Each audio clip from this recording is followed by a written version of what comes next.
finish it in one term. Well, that's what he promised to do. Well, when he got elected, cut the debt in half and get the unemployment down, and it's just been a complete disaster, and it's by design. And we're headed into the final stretch. The election's in a few days, and it's going to get weird, I think. I'm not sure what to expect. Yeah, and I've gotten a lot of emails today, and I see a couple of, and ladies and gentlemen, listeners to this broadcast live, we'd like to invite you into the chat room. The only thing we ask is that you be civil to one another, but I see comments in there too, just about how things, how we're weary, we're battle weary, and we're on information overload, 24/7. If you've got the news on, and if you look at the internet, and you look at various things, we're just pounded by news, pounded by these people with political agendas and even social agendas and various agendas. And I'll tell you what, it just gets really frustrating after a while. And you've got to kind of once in a while just step away. Yeah, seeing the opposition's propaganda and pack of lies that they spew on a daily basis, trying to scream louder than them the truth, when they have this government funding the people behind the politicians who put out these hit pieces and these articles trying to twist situations in the ways that it's not even conceivably to be true, and people buy into it and buying into this whole, I've seen so much campaigning, and I haven't seen a lot of that in Pennsylvania, at least door-to-door and phone calls, but the last couple of days, that's been on an uptick. I had some people from a union come to my place today thinking I was in a union giving me papers, pretty much a checklist of who not to vote for this election. It was pretty interesting. And of course, it's all Obama-oriented. Yeah, speaking of unions, non-union crews have been turned away who came to help in New Jersey to restore power lines. I don't know if you guys saw that story. We're going to get into that a little bit later. Yeah, and there's some issues that we want to talk about too, about how we, the Hagmann Reporter, are attempting to assist others and assist people in need that need the help. And it's you would think that it's easy to provide assistance to people. Load up a van with supplies and take it to right where it needs to go. You think that would be easy? No, it's not easy. And you almost have to do it, well, not almost, you have to circumvent the federal authorities in order to get the help to the people. Yeah. Without, it's crazy. Did you see the Staten Island woman? The video of the Staten Island woman talking to Chuck Schumer, I think, saying we're all going to die out here. Well, yeah, and leave it to the federal government. They will. Yeah, there's an article also talking about how Mayor Bloomberg diverted generators and other equipment from Staten Island to do the marathon, which he caved in and canceled a couple hours ago, decided to cancel. But apparently he took supplies that were needed in Staten Island, could be used to help people, into Manhattan for this marathon, and then canceled the marathon. And look, it's just crazy. These Hollywood, idiots are having these lavish parties, and there's people, screaming for food and blankets, and there's a couple theories of thought on this, and one is, there should be enough people in this country who are prepared enough to help themselves and their neighbors. Right. This lady who was screaming at Chuck Schumer, one of the things I noticed, and I read through the comments, she was dry. She had her house that was intact. The only thing she didn't have was power and gasoline, and she's crying, when is the government going to send us food and help? And, this mindset of relying on the government, whether it's something small to something in a disaster, unpredictable, we shouldn't be relying on the government. This is the whole mentality we need to get out of. The Valerie Jarretts, the Van Jones, the others that I don't even want to mention, you folks, you know who they are. They're taking notes. They are observing what is taking place. They're watching. They're learning from this what's going on. And just imagine, this is a micro glimpse into what could happen if the economy were to shut down. Just look at the worst part areas that are hitting in Staten Island and New York, New Jersey. What is going on there is nothing compared to what would happen if the economic system collapsed in this country, which it will do at some point. Right, and the grid goes down. Look, we've got such an aging grid. We are susceptible to anything, whether it be an EMP type situation or just a sun flare deal that happened a number of years ago. Yeah. We are so vulnerable right now, and we have got to learn that there's one good thing I think maybe that might come out of this Sandy thing. Well, a couple good things. It depends. Nothing's going to offset the loss of life and the suffering, and I mean anyone with a compassion, with a conscience is going to. They know. I mean, we know. The death toll's raised to about 100, right. 104. I think I saw. And that's going to double in terms of the people that they haven't found yet. But more importantly, or equally important, is what's going to happen because of disease and the collateral effects of the storm. Yep. People, I'm reading Drudge here, residents are furious at Red Cross offering cookies and hot chocolates, not blankets and clothes. Remember I've mentioned this briefly earlier in the week, maybe Monday or Tuesday, how MSNBC went after Romney for holding aid rally to collect aid in Ohio to, ship it off to they turn stuff like that away. Yeah. And here they are offering, hot chocolate, milk, and cookies to people who need, dry clothes, blankets. One of the things stay warm, you don't have electricity, and they're out here, But I do think like that trick or treating, giving candy.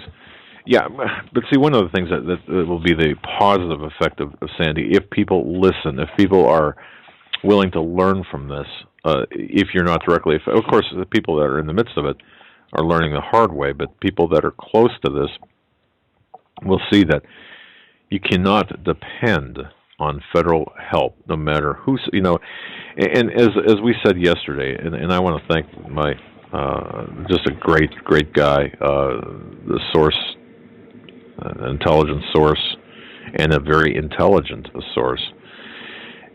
Don't forget, the photo ops with Obama, the fact that he's being made the Messiah. It's a lie. It's the Messiah lie. He's the one bringing the money in terms of federal aid. Well, it's not him who's got the money. He's just the money holder, I should say. He's this Iscariot, and yet people tend to make him the Messiah. But you know what? I'm going to stop right here. Yeah. We do have information. Go ahead, Joe. Take it. It looks like we got Dave on Long Island on hold here. We're going to go to his call. I tried to get a hold of him earlier in the week. Phone seemed to be down, but it looks like he is on the line now. Dave from Long Island, is this you? Yes, Joe, it's me. How you doing, Joe? Doug? Good. Probably a lot better than you, Dave. What's going on? Yeah, give us an update here. Trying to get a hold of you all week. I kind of thought so. I thought maybe some people on the chat room might too, because I know there's a lot of good people out there. We take care of our extended family, my friend. So what's up? Talk to us. Nothing much really happened. I mean, I wasn't afraid at all. It's not really affecting me and where I am and the people. I mean, the worst around me is that we lost electric. I just got it back a couple of hours ago, and I yelled. So my voice is like a little hoarse. That's why I'm a little, because I yelled, power, and then I thanked the Lord Jesus Christ as I was yelling up, and everybody in the apartment complex heard me and thought, "Who's this lunatic?" But they knew where I was coming from. But so wait, how long were you out? Were you without power? Let's start there. When that storm, when did it hit us? Monday? Monday. I think it hit Monday. So it went out about... So really 5 days. Well, 4 days, I guess, is the... Yeah, 4 in the afternoon, so 3 in the afternoon it went out. Okay. Like that. Where I used to have a house, and I did own a house on the water in Seaford in Nassau County, I don't know how bad that is, but I kind of feel that if I was living there now, probably it would be up to the ceiling in the living room. What I'm hearing is, because I saw a lot of choppers flying from north to south from MacArthur Airport going south, there was always a lot of choppers going back and forth. So they're probably doing a lot of rescues. Lindenhurst, little like near the water, and that's like west of me. Lindenhurst is, people stayed in their houses. They disregarded the involuntary. They were told to get out, and people stayed there. Businesses stayed there. Something with the gas and the electric or something, and a couple of businesses lit on fire, and I'm not sure if a couple of houses went on fire, but a lot of destruction in Lindenhurst and Babylon got a pretty good hit. But I feel anybody by the canal, which I did have a house on a canal when right. I wasn't with God, and I had everything taken away from me, and I honestly say I'm glad that God took it all away, because I came back to Him on my knees, and I'd rather have it all taken away, and come back to Jesus and have everlasting life than have all that I had, that good job in the city, the sanitation department and all that. I had a Corvette, 64 Corvette, and a boat in the backyard and everything, but I was like not a good husband, really not a good father. And, doing a lot of pot and stuff like that, weed and stuff, and I gave it all up, and it was all total. That's why I hate weed, because it totally messes your mind up. It puts you on a high that you think everything is beautiful, where it's not. Don't even. That's why I hate it. I know a guy. He moved down to North Carolina, and he called it devil weed. Devil, as in Satan. Devil weed. And if you really want to get in touch with the devil, I heard, you must know this, Doug, that at places where they had satanic worship and stuff like that, where the police came in, or law enforcement, and they saw a site where there was a lot of stuff. Marijuana was one of the drugs found always, or most of the time, at the satanic worship sites. I don't know if you know that. I've been to a couple of them, or not a couple. I've been to probably not many, but the ones I've been to I recall vividly, and I can tell you this. Been to what? Satanic sites, okay. Law enforcement related situations, or even on the claim basis or suspicious death basis from an insurance point of view. I took that the wrong way. Right, and each and every time, yes, marijuana or traces, evidence of marijuana were present. So I understand that. And it messes your mind up, and you're not thinking straight with any chemicals. And it's a self-fulfilling thing too. It goes to that fulfillment of pleasure, love or pleasure. But Dave, let me ask you, what's going on around you? Have you seen? I mean, what's the situation around you? Well, there's long gas lines. I know that there was a King Cullen was open today. I went to it for the first time. I actually drove my vehicle for the first time. My son came here yesterday, but he got the money and everything, so he picked me up. There's been some fist fights I hear, on gas lines and cutoffs and stuff like that. We don't see any military presence. Okay, no wait. Yet, anyway. Let me ask you this, okay? If there was a van full, or a box, not a van, but a box truck full of supplies, do you know where people are still waiting for supplies, that in 12 hours from now, that if it showed up, it could help some people? No, I don't, honestly, Doug. No. Okay. I'm not. I don't know that, honestly. All right. Probably what I'm hearing is in the city and Staten Island. That's all. I just got looking at the news before, when power came on, but I was more or less cleaning a lot of my dishes. I'm a survivalist. I mean, I'm not. I am humble. I will say. As sometimes I'm like a stupid northerner here, and I'm not really. I wasn't I escaped Vietnam. You know, I wasn't drafted, and I'm a little, you know, camping survivalist, but not great like some of those guys down south and out west. You know, and I'll admit that. You know, you know what I mean. There's things I learned from just watching the chat room. Some of the people that, you know, say things, and you know, I pick little things up which I never knew. You know, you know what I mean. I'm being humble here, and I'm saying that you know, I'm a stupid, you know, guy in New York sometimes, but you know, I'm not stupid when it comes to knowing bad guys from good guys, and having the guts to fight the bad guy. And you know, I know how to use a rifle, and you know, like that. I just want to tell you a real story. I couldn't believe it. My son is going to go hunting, and he's looking. We'll go to Dick's yesterday. He picks me up, and we were in Dick's store that they had electric, and he's looking, and he's going to look at some shotguns. So there's a girl standing, and she's looking at this shotgun. So then she steps over. So I figure, oh, now she's going to get it. Now they're going to call it in, you know, for the background check. So I said, wow. She had her back to me, and I go, wow, that's what I like to see, a girl, you know, buying a gun or something like that. So she turns around to me and says something. I said, what? She goes, I'll give you $100 if you show me how to shoot this. And I'm like, wow. Whoa, I couldn't believe it. And she goes something like, you're NRA? So I said, no, I'm not NRA, but I know how to shoot a shotgun. And but she didn't get approved. Not that she didn't get approved. She didn't have the requirements that Dick's Hunting wanted, because they wanted you with a driver's license with your street address. Now, I do know other places where you don't need your... She had the P.O. box, and I do know places that, regular gun shops, that way if you have the P.O. box on it, you need something like 3 or 6 months utility bills or cable bills and something else, like a lease or something like that. Yeah. And I was so, like, blown away from this that I should have just said to her, listen, you know, because she was denied because she didn't have, you know, that's a mandatory thing with Dick's.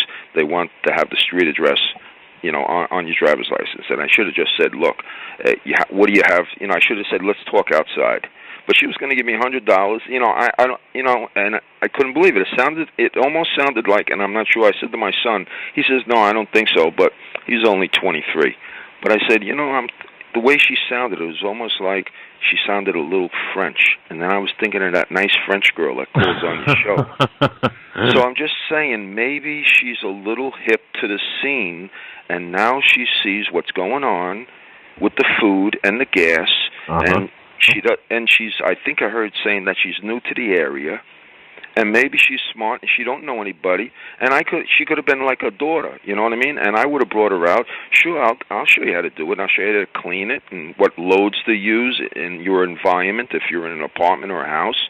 You know, and you pay for the range fee and you pay for the ammo, and sure, we'll have fun that day. Look, I think what really speaks volumes is the fact that she was out there attempting to purchase one or seeking to purchase one. I think that's a mindset that we're seeing more and more of.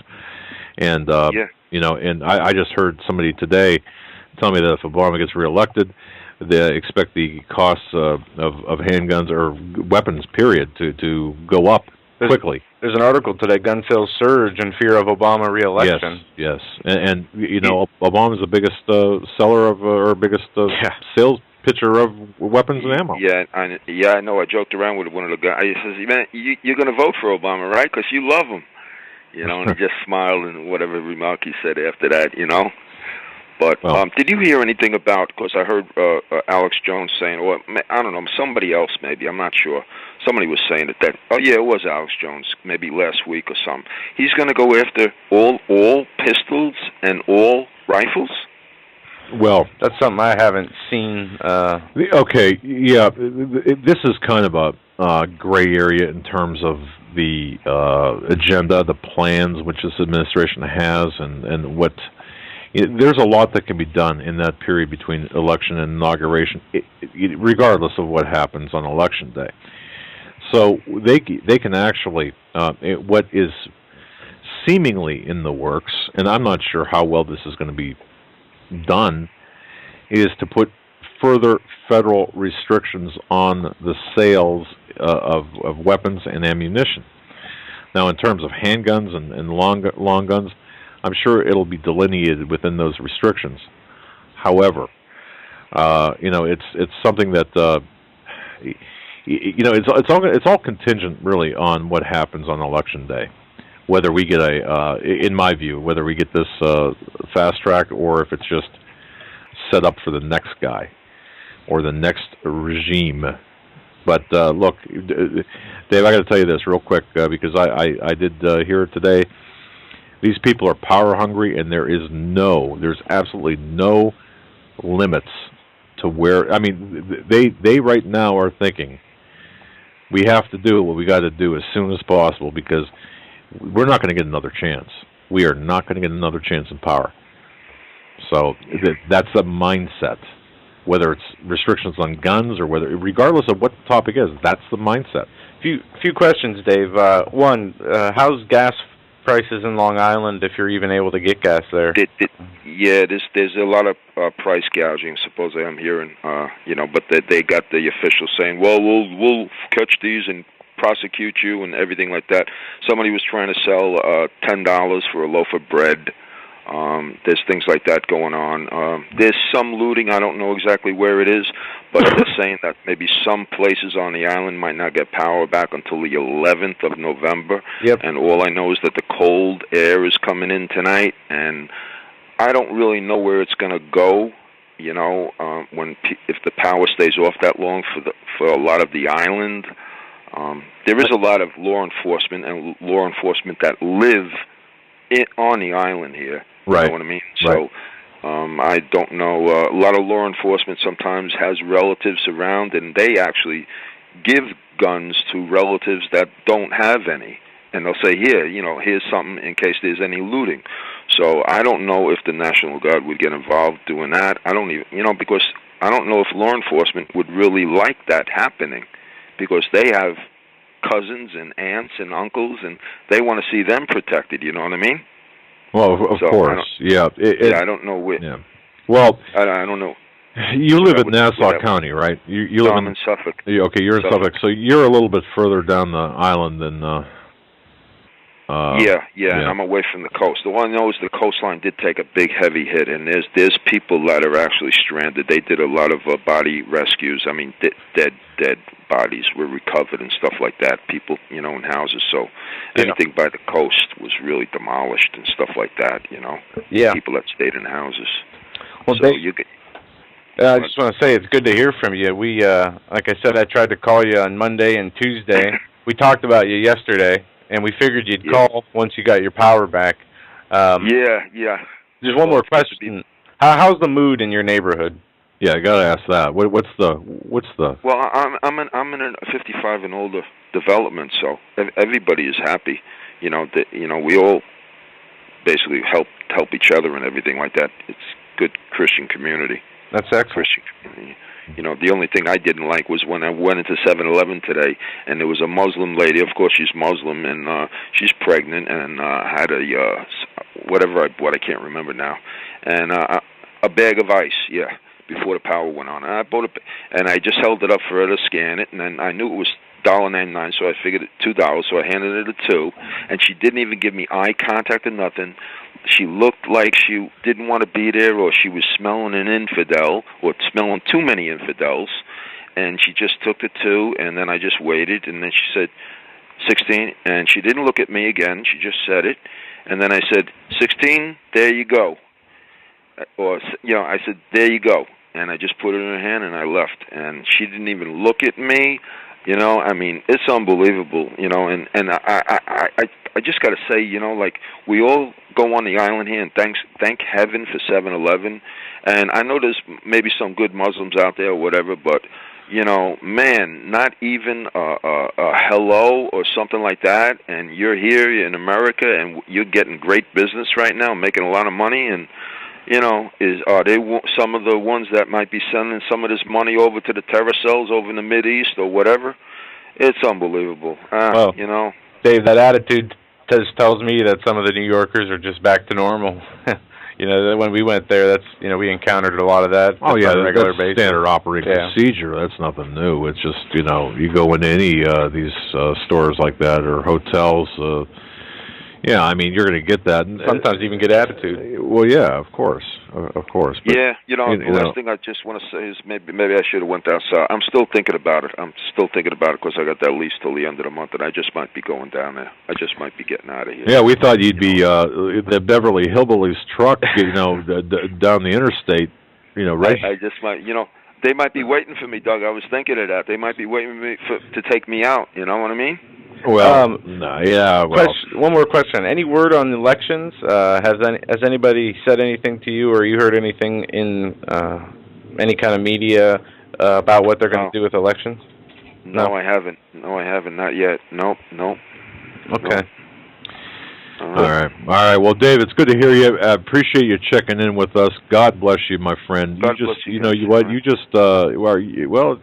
Hopefully you felt our prayers coming at you because we were thinking about you. But glad you're okay. Well, it got me into saying more prayers. I'll tell you that. With the power out and no distractions like that, Yeah, it's funny how that works. Praying, and I bet you a lot of other people did a lot of praying too. So, like I said, it all works out for the best. All right, my friend. Well, God bless you. Thanks for checking in. We appreciate that. You're welcome. God bless, guys. Have a good weekend, Dave. Stay safe and dry. Yeah, that's our Long Island resident there. Glad to hear he's all right. Yeah, he's a good guy. But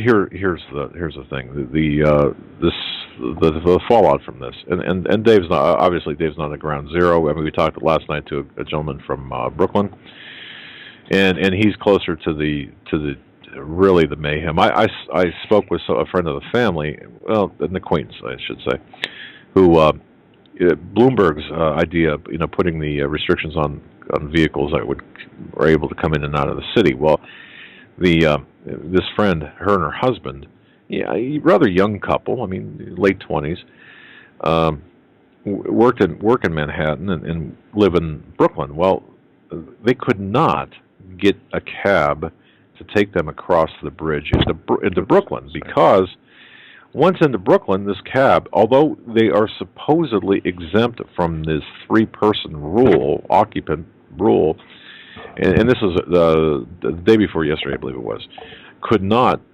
the cab wouldn't take them across the Williamsburg Bridge. Well, yeah, that's a 3-mile. There's a 3-mile difference between the foot of the bridge and their residence, and they had to go through some pretty nasty sections, and all the power was out. There were people roaming the streets. They were afraid for their lives. Thankfully, they were able to long story short, they were able to get a ride from the base of the bridge to their place. Close to their place, but they still had to walk through some pretty shady areas to get home. So, look, people are adversely affected. I mean, this is reality, and this. Again, this is a glimpse into what we could possibly see, and I would expect to see across large urban areas with various any type of calamity. We cannot allow, and this is we're going to talk about a few things tonight.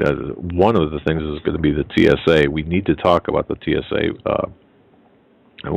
There's something that I would like to ask everyone to do. But we'll get into that later. And then we need to talk about Benghazi and some other issues. But Benghazi only because that is really, if nothing else. We got to hammer this home until the elections, because this is so important. It's not going to stop at the elections. Hammer it home. If Obama is not reelected, where does that stand? I would think Romney would follow suit, pardon Obama for anything he said or done. I don't know. It would go away. The only interesting and hope we have in this situation is that it wakes up enough military people to say enough is enough. Oh, it's got the military's attention. And I know it does. I just hope it takes that to the next level, where they'll stop following these unconstitutional orders, or they'll fight against, arming these rebels in other countries instead of just taking orders like most soldiers do. But when the orders are against your faith, when they're against the law, people need to have a backbone and stand up and say no. and hopefully we start to see more of that. Well, the reason Benghazi is important, and I'll just say this before we go on, is the fact that it gives you a glimpse into the globalist agenda. This is a window.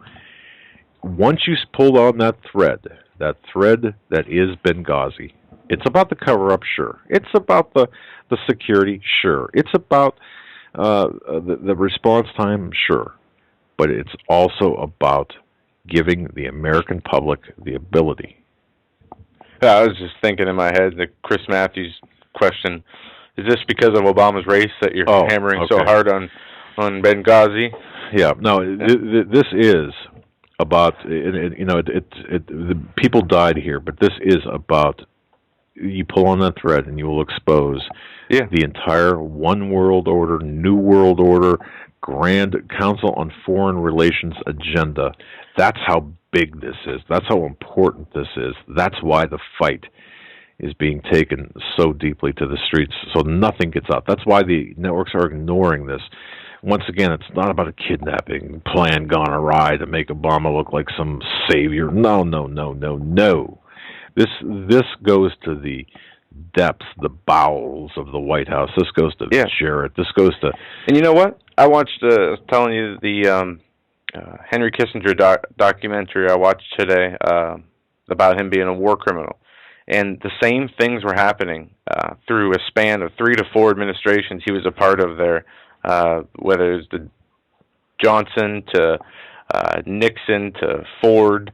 Well, these administrations, I mean, he was having the same things, funneling weapons to stage military coups in other countries, secretly, working with the CIA at safe houses, funneling the money and the U.S. guns there. I mean, this stuff has been going on for so long, but now that, there is an alternative media, it's not just a media monopoly like it was back in the 70s and 80s. Things are being exposed more, and we're going to have to go through that history, because these are the same people pulling the strings for Obama, the policymakers. Yes, yes, there is a consistency, a continuity of agenda here, which we're seeing. But in this case with Benghazi, this will show you that, number one, Saudi Arabia, we are actually doing and people have a really difficult time to understand this, and I understand why people have a hard time understanding this, because it is so complex. But if you just start connecting the dots, we are doing, when I say we, and I should say not in our name, not in our Christians that listen to this program and Americans that listen to this program, but we are doing the bidding for Saudi Arabia. We're doing the heavy lifting for their agenda. Whose agenda are we actually implementing with respect to Libya, Benghazi, Syria, and such? It's Saudi Arabia. But behind that, I mean, they're the money people. But even more than that is we are actually fighting a proxy war against Russia, where Iran is also the proxy for Russia. So there are multi levels to this. But once again, if anyone would just have airtime on the national media and just expose all of this to its ultimate end, just understand this. This is all a globalist takeover, where and Obama is following a pattern, a template, a playbook, 99% of the time, but that other 98% of the time, this is the globalist playbook. The other 2% is his own Islamic proclivities, where he's advancing a particular Islamic agenda. So there's a couple of things at play here, but understand this is a globalist takeover. And look, you've got to understand this for what it is. And I think I might have mentioned this last night, but I'll say it again. The entirety of the attack in Benghazi, and let me just I might as well just go right to this. Think of that movie scene in The Godfather, where Don Corleone's son pulls up to the toll booth. And folks, I don't know if you have seen The Godfather, if you recall this. I know if you do a search on the internet for YouTube, it's about a 3-minute clip, and it's pretty drastic. Where pretty violent. Where Corleone's son pulls up to a toll booth in a vehicle, and the car ahead of him stops. disallows them, blocks them in. And the toll taker takes his money and then drops like a coin, and then you see the toll person kind of duck down, and all of a sudden, it's just guns a-blazing. Well, okay, think of that. I suppose that's the closest visual picture I could give you with what happened to Stevens and the people in Benghazi. The Turkish Consul General met with Stevens in Benghazi at the CIA safe house to say, look, we're caught. I mean, the jig's up. Of course, we're winding down the operation anyway because of the majority of the weapons already made it to Syria. And if you doubt my reference to the Saudi money, you just look at the boat that the ship that took the last shipments of weapons 5 days earlier from Benghazi to Syria. Most of the arms had already reached or had gotten to where they needed to go, whether it be inside Turkey or Syria, wherever. Well, okay, so this was a setup of, in some respects, this was a setup of Stevens, because now the Russians found out what the deal was, that America was arming these rebels, these anti-Assad rebels. They had chemical weapons.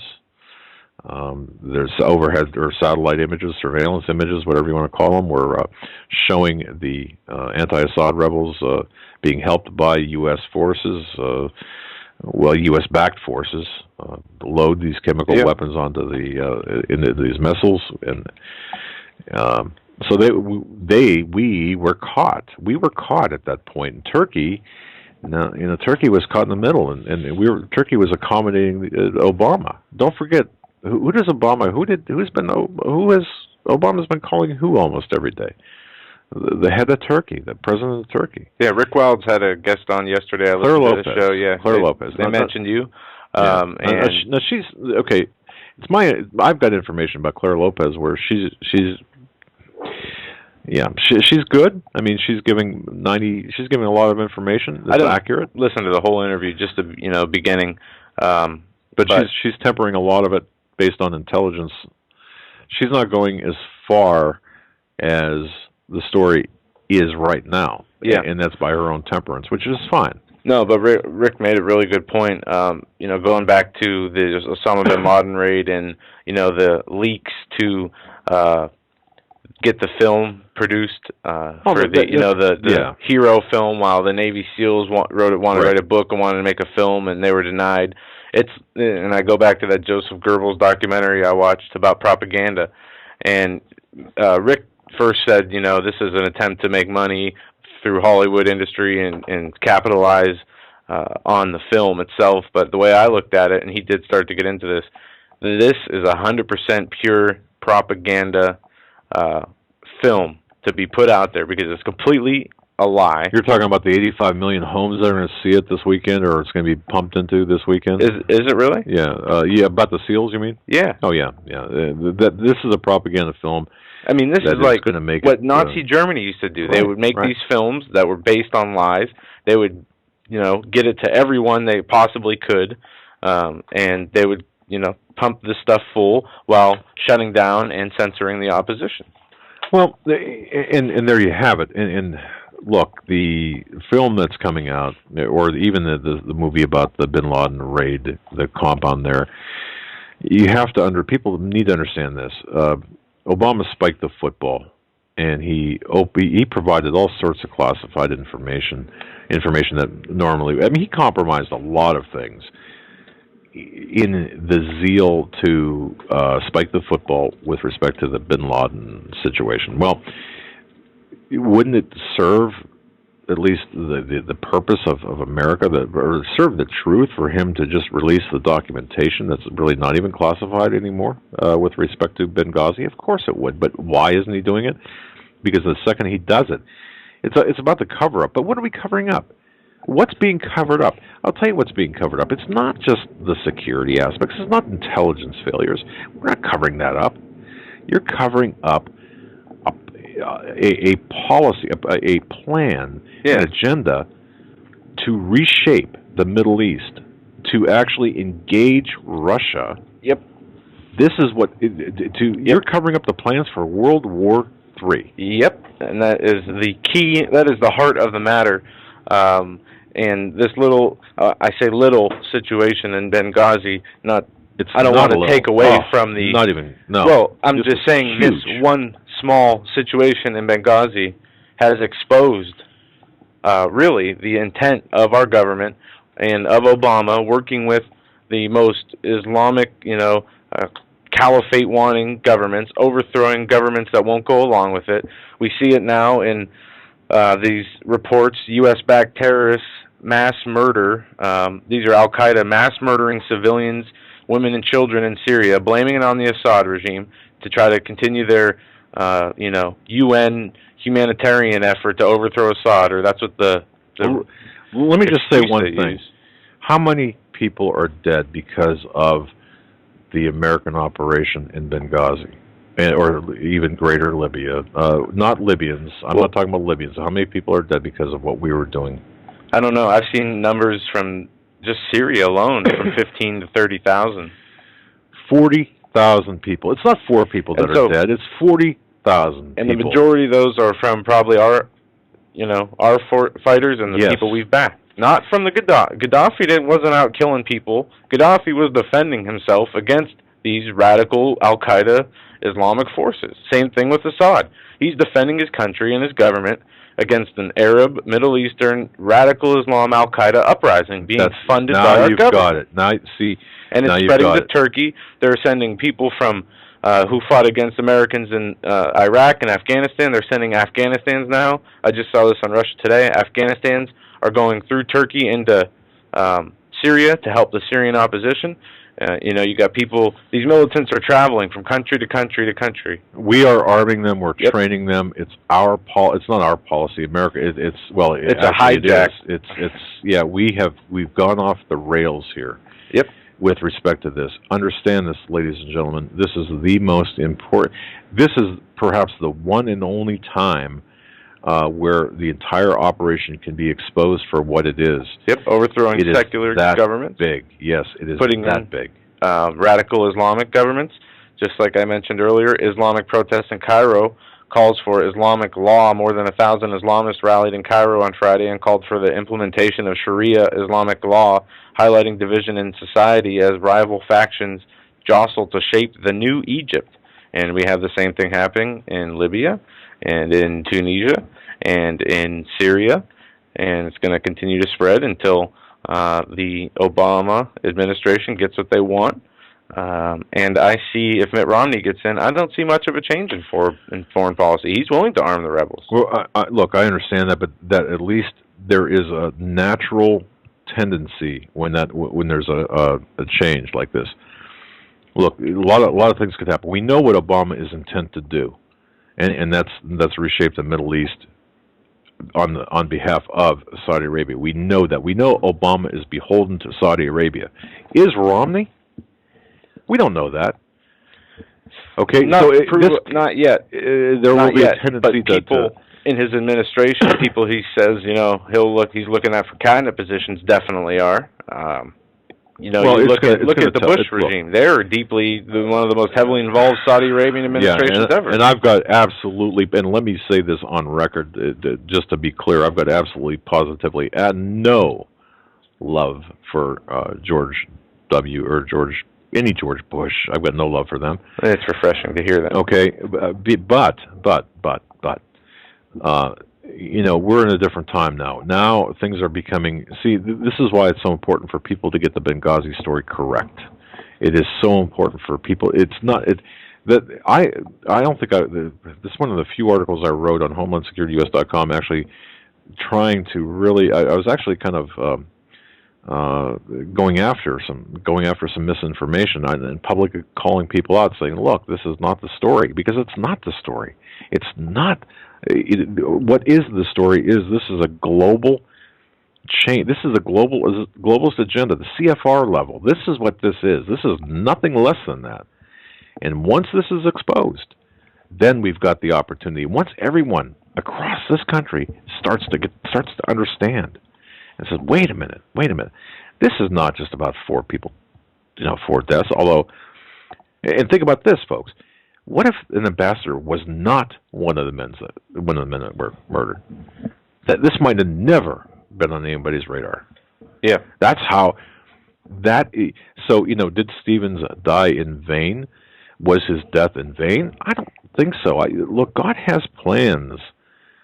God has plans, and I do believe that this is this revelation, this exposure, which the last thing that Obama wants to talk about is Benghazi. Why? It's because of the enormity of it. It's because of the fact that once everything comes out, and I do believe it will, this is going to follow him to Hawaii or to Kenya or wherever. It's going to follow UN headquarters. It's that big. Or to the when he becomes president of a different Middle Eastern country. This article from Reuters I mentioned, the Islamists in Cairo, it says this: the protesters chanted Islamia in Tahrir Square, the center of the uprising that toppled Hosni Mubarak, who spent 30 years keeping a tight lid on Islamists. Well, and that just goes to show you that's the key right there. These dictators who would not put up with this Al-Qaeda revolutions are being, overthrown by the U.S. government with Al-Qaeda to do just what these leaders wouldn't do, which is let loose Al-Qaeda and let loose Sharia law, let loose this Islamic caliphate on the citizens, on their citizens. Right. The Sharia law and that type of thing is pretty antithetical to what it's not. No. So you can see what's taking place, and if you understand the position that Saudi Arabia is in right now things like the deep bow to the king of Saudi Arabia, now things are starting to come into focus, and don't forget who. If you trace this back far enough, and I don't want to muddy the waters and confuse people because it's really easy to do, because one thing we have to keep in focus is the big picture here. Let's not. I mean, we could talk all day long about tier 1 SIF flash traffic and the response and drones and AC-130s and when this happened, when that happened. That's all important. Okay, the new CIA timeline that they came out with is a complete lie. Okay, but that's all important. But we have to look at I mean, I'm a simple guy. I really am. I just want to know. Okay, fine. This can all get worked out, and we can actually look at this while Fox News is honing in on the timeline and the minutia here, which is important. Again, it's important because it does expose the lie, and I get involved in that too, but not at this level at this time. It's more important for me to say, look, everyone has got to understand what was taking place here, why we were in Benghazi, why did we topple? Okay, we toppled Libya. But what were we, for 18 months or 16 months or however long that period was after Gaddafi to 9/11, we were actually involved in a gun or a weapons running operation. So really, ladies and gentlemen, if you're tired of hearing about this, please humor me, just at least in this, because it's so important. Stevens, Rolodex, good guys, bad guys. He knew both sides. He knew everybody. This guy had contacts, and so he was sent out there, and to collect the weapons including the missiles, surface-to-air missiles, SA-7s, all of these various weapons, and the bad stuff, and ship them under the cover of darkness, if you will, or under the cover of through Saudi Arabia, via Saudi Arabia, with their help into Turkey, staging areas in Syria, ultimately for their ultimate use in Syria to topple the Syrian regime. Why? Well, you topple the Syrian regime, you also are fighting a war against Russia and to a lesser extent Iran. You're destabilizing the area. But what's at the core of that? Just follow the money. But what's at the core of that? Well, oil, energy. That's it. That's what's at the core. It's oil, among other things. But but that's really the prevailing factor, and people have to understand what this is all about. This is what folks. This is what your tax dollars are paying for. it's a complete black op going on, and exposing this will expose that agenda, which will expose the people behind the agenda, which will then expose the globalist plans, identify the globalist people, the people from the Council on Foreign Relations that are thinking this kind of stuff up, but don't have the guts to go out there and fight on their own, because they're a member of the elite, the globalist elite, or some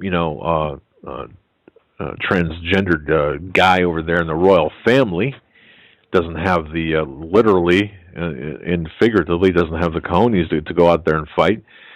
So America, we are doing the heavy lifting for Saudi Arabia. This is what it's all about. And in the end, it's all about oil, and then, of course, these restructuring the Middle East, the power. That's why it's so important. That's why it's important. It's not about intelligence failures. No, I mean, that's important, but not the key. Boy, and folks, this is really a spy, and as it was said to me, these are not my words, spy master stuff. James Bond. It's James Bond. Yep. Spy versus spy. Yes. Did the and look, we can see if you go to various articles. If you just and again, I'm putting some articles together, but I don't want to get too deep into this. But look at what Turkey is now reevaluating their relationship. Russia kind of is arm twisting Turkey and saying, "Look, you're going to have to decide. Are you going to be messing around with the United States now that the jig is up here, or are you going to come to our side?" So that's and you'll find reports to back up what I'm saying in the Tehran Times and the Asia Times and London Times, other articles. You can find it where Turkey is now being they're reevaluating their position, their relationship with the United States. Is it important? Absolutely important, because it does show you what's taking place out there. So all of this is so, look, you can find the information out to verify what I am saying, but you have to understand, this is why that no one wants to touch this. No one wants to get to the bottom of it, because it's going to expose all of these people. It's that big. Again, Clara Lopez, great source of information. Absolutely, stop short, and she's the only one that has the information. But again, they're focused on a certain level where the individual I'm talking to, yes, they understand that. However, we ask the question, why? Why are we doing this? Well, this is why, and then explaining that entire geographical theater and the restructuring, the globalist restructuring of things, and to know that in this moment of time, everyone that's listening to this program is witnessing biblical prophecy, biblical history, biblical prophecy, I suppose is the best word. It's exciting, it's scary, it's frustrating, it's overwhelming, but you're witnessing it, and every one of us is here at this time, at this place, to experience it. You've got this anointed position. I mean, I certainly. I told my source yesterday. From the Die Hard movie, all things being equal, I'd rather be in Philadelphia. Or all things. All things. Yeah, I'd prefer not to be here, or talking about this at this day at this time. But man up. You got to do what you got to do. And understand it. We have to look. We have to stop looking at this through a 12-year-old's eyes. We have to look at this through a grown-up's perception and understand that bad things are out there. Understand that things are not as they appear, and understand that America, is exporting this regime change, this global terrorism, if you will. That's what's taking place. Before the break, let's get to a phone call. We got people that have been on hold. Thanks for your patience. We're going to go to Eric. Eric, you're live on the Hagmann and Hagmann Report. Hey guys, God bless you guys very much. Yeah, thanks for holding. God bless you too. What's on your mind? About 20 minutes ago, I got a text from my friend that's in the National Guard. Okay. And he's in weekend drill, and they're training for internet being shut down and cell phone disruption. Okay, give us more, caller. Where are they trading, and what's? Yeah, give us a little bit more to go on here. Down south. It seems that they're getting prepared for something because they've been ramping up on a lot of these odd training things that they normally don't train for. How do you train for an internet shutdown? Yeah. I have no idea. Okay. That's all he could give me. All right. All right. Yeah, exactly. Now, so what you're saying is the National Guard is trading right now for to a communications breakdown. Okay. His unit at least. Okay. Do you know what unit he's in, or what? I mean, what's the specialties or anything like that? I mean, what are we talking here? He does maintenance and mechanics, so I don't understand why they would be doing that, but that's what they're training for. So you're looking at something happening, or they're looking at something happening stateside. Yes. Okay. And I'm sure this ties all into the cybersecurity crap that Jen and Napolitano and Obama have been working so hard to, pass through executive order or, get in through executive order. Yeah, how long is their training? Do you know how long that's supposed to last, or the dates of the training? I want to say it's their weekend training, but I could be wrong. I think it's their 2 weeks. I think. Okay. I can't remember what he said about that. But I mean, it's kind of funny that they're doing that, and then I'll give you the state that I'm in South Carolina, that we had that big, huge internet hack, taking all of our information from our tax. Yeah. Oh yeah, yeah. And you can see this getting, fomented to have a big bank, hack where people's money will be lost or missing. That they're already saying that Al Qaeda and other forces have, cyber attacked the big banks and can access electrical grids and all this stuff that they really can't access. See, and people have to understand when that happens, when you've got vast hacking into secure, multi-level secured systems. Generally speaking, that's at a state. I mean, that doesn't happen with some guy, some young kid in the basement of his grandmother's house. Although it could, it usually doesn't. It doesn't go there. It goes toward like a state level or even an intelligence operation level type of operation. But you won't hear that. Nobody's going to admit that. It's always some group, young kids or whatever that does it. But this is disturbing, caller. I mean, this is very disturbing. So so you've got. Well, this segues into something else. Are you seeing any type of movements, military assets around your area?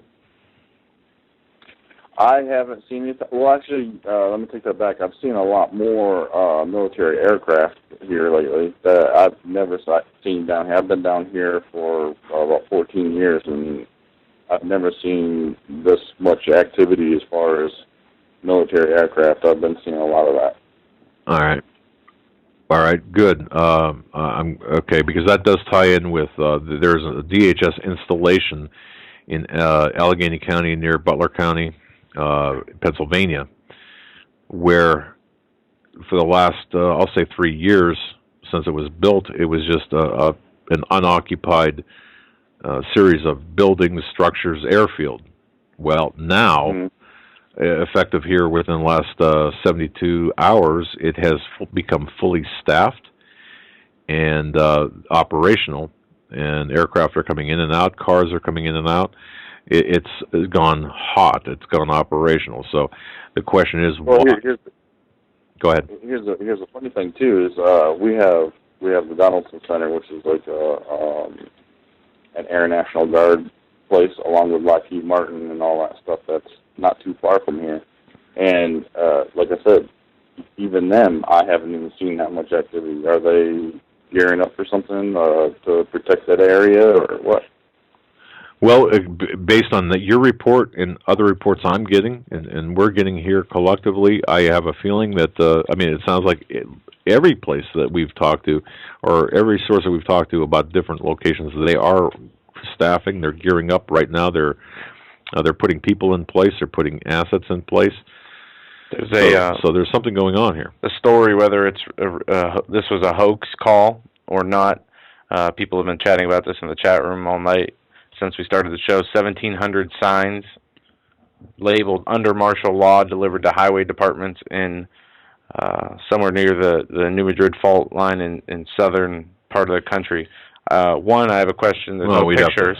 Two, how do they know 1,700? Right. You know. Yeah, that would take a lot of verification for that. Yeah, that's a rumor, but that's something that's out there just to let everybody know. And don't forget, some of these little rumors are being used as tools to make people like us look like Looney Tunes. Mm-hmm. So, well, we're getting close. We're up against the top of the hour. Caller, anything else? Eric, anything? No, that's all I wanted to tell you. If I hear anything else, I'll give you information. I joined on the chat room. I gave you that thing that the senator posted. Yeah. On page. I also put it on your Facebook page. It's a little 6-minute video of how he's feeling. So maybe some of those people are waking up too. Well, I appreciate that, Eric. I'll check that out for sure. God bless you. We appreciate the call and the information. You take care. God bless you guys, and God bless the room. Have a good night. Folks, you're listening to the Hagmann and Hagmann Report. That first hour just went in the blink of an eye. We'll be back with your calls and more on this Friday, November 2nd, 2012. Stay with us.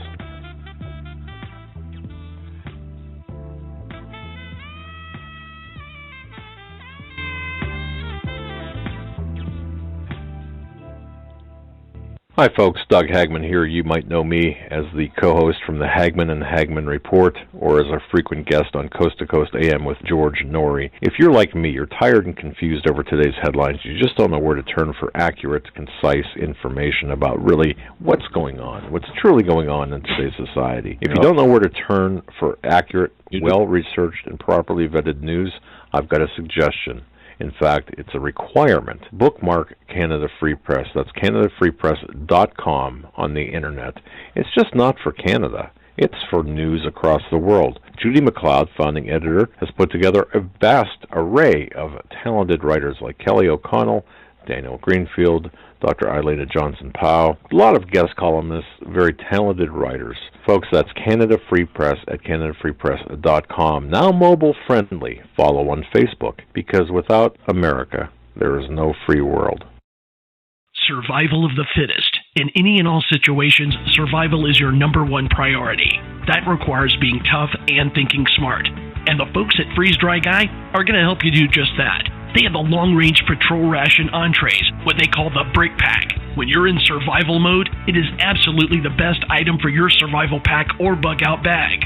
You can go farther, faster, and carry more food with the LRP cold weather ration entrees.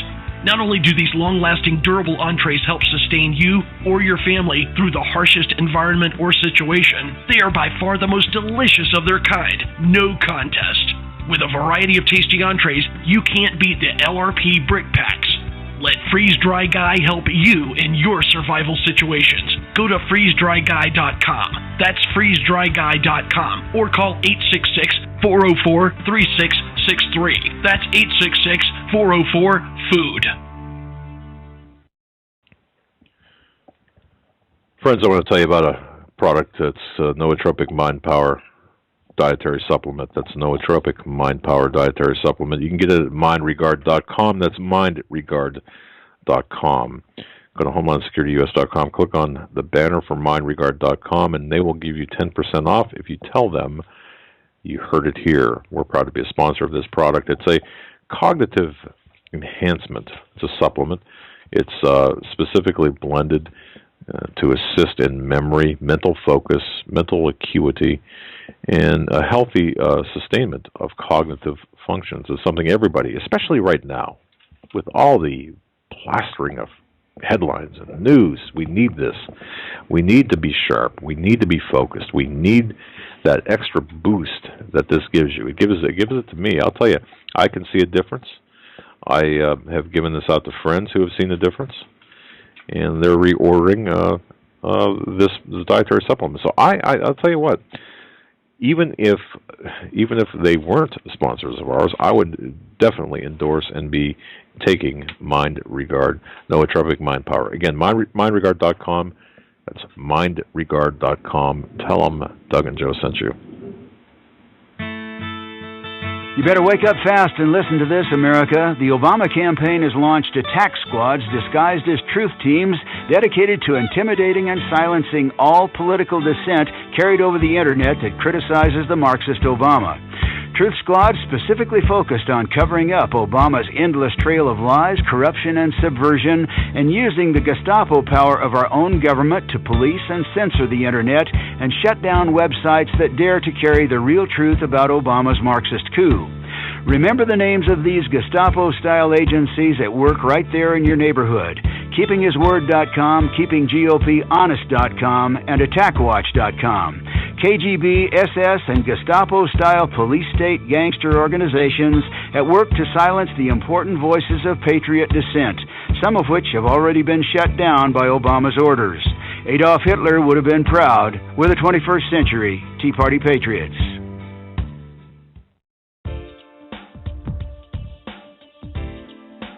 Hold on to your seat. The Hagmann and Hagmann flight is now taking off. Doug and Joe Hagmann have cleared the runway of TSA agents, jihadists, political crackpots, and global elitists. Now get ready for some real news. Here they are, Doug and Joe Hagmann.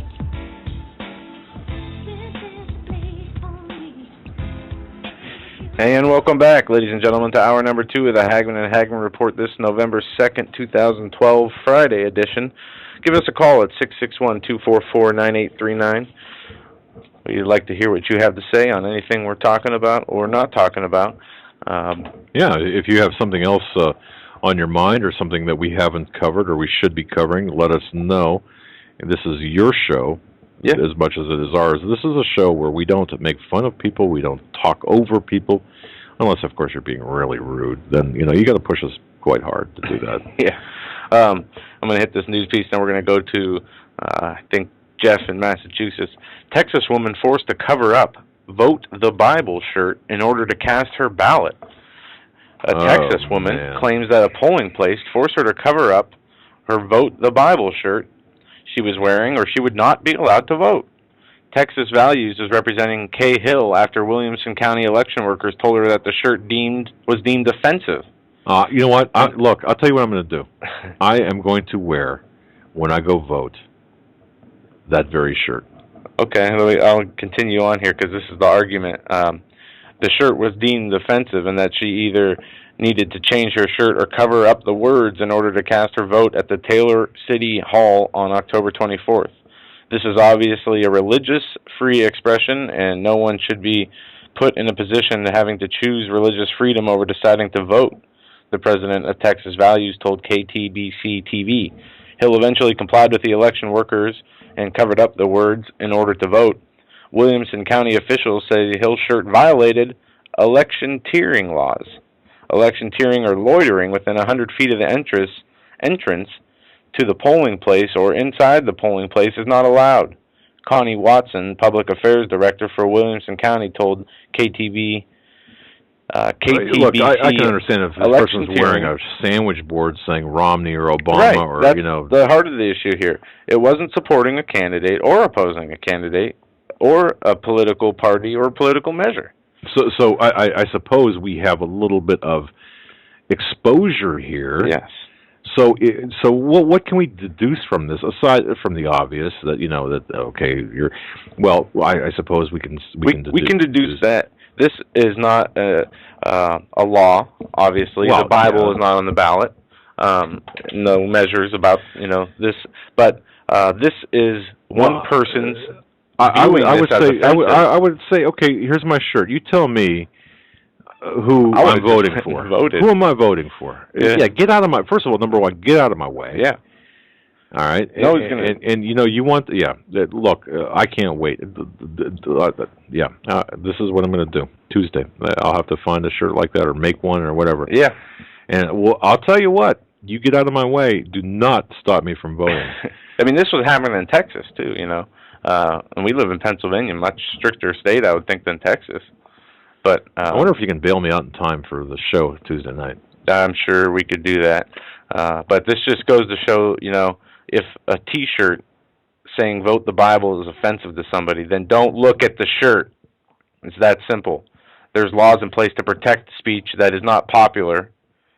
That's called the First Amendment. Yeah, this is not. Look, I can understand if it said there's no Romney law for president. There's no laws Obama. that say you can't wear offensive or say offensive things. Well, there are laws protecting offensive speech. Yeah, free speech is not about protecting speech that you agree with, people. It's about protecting speech that you don't agree with. It's a double-edged sword. Unfortunately, if somebody says, "Hey, vote atheism," vote the Quran. Okay, now what candidates that's supporting? Nobody, of course, because Obama's not a Muslim, right? Right. I wonder if they would stop voting. I wouldn't say anything. I wouldn't care. Well, because Pennsylvania's got no, problems with ID. You can go in and without any voter ID. Maybe I'll go in 5 or 6 times. You can go in with voter ID. I learned this today. Unless you have recently moved, and you switch polling places, then you'll need ID. That's from what I read on those flyers that I got from those union thugs. Oh, these, today somebody pieces of garbage. I recently moved into an apartment in the springtime, and apparently the people who lived there before were in a union. And this lady came to my door and said, "You union?" I said, "Yeah." She handed me these 3 pieces of paper and said, "You voting Tuesday?" And I said, "Yep." And she basically handed me a checklist of who not to vote for. Well, yeah, and it's all just lies in the information they give. Well, Romney. This is Obama.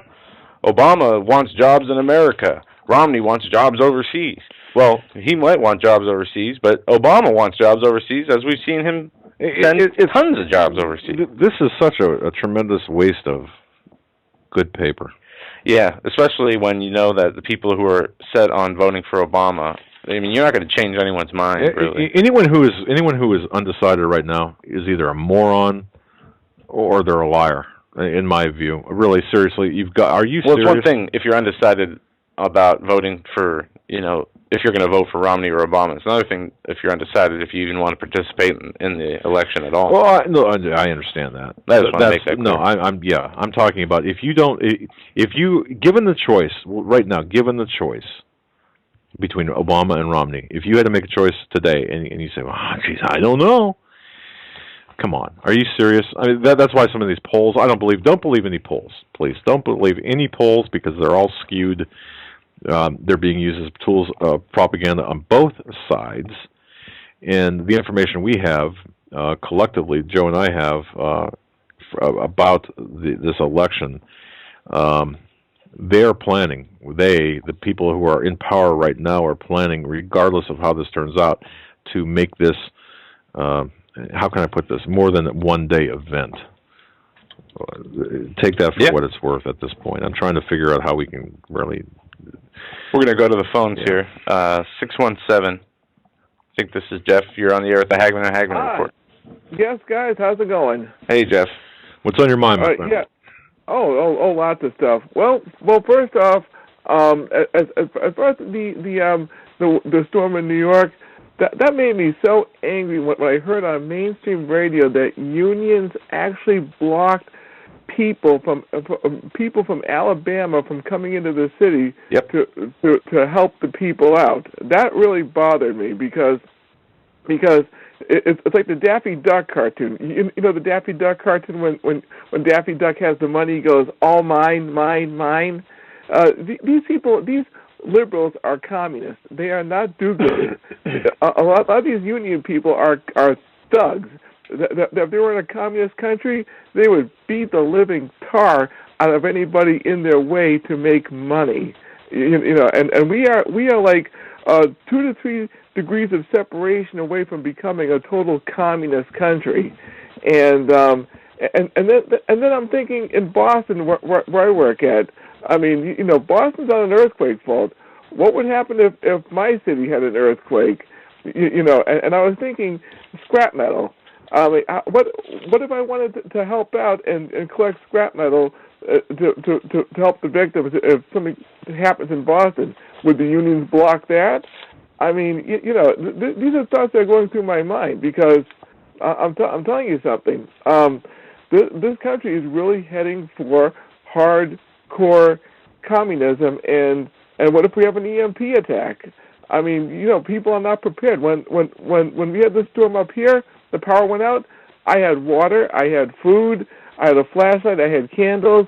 Not real extreme stuff, because my state doesn't allow the right to bear arms for the most part, unless, depending on the city, unless you're police or a federal agency or something, or you work in Homeland Security, depending on the city you live in.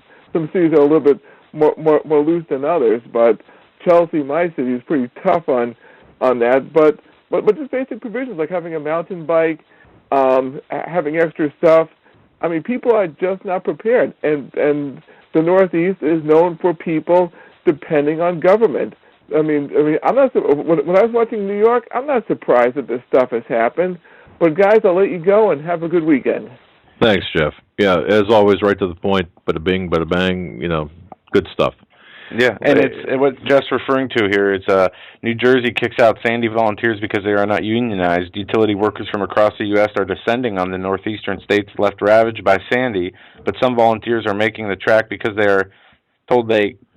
But some volunteers making the track are being told they can't pitch in since they do not belong to a union, according to a report published late Tuesday by WAFF News out of Seaside Heights.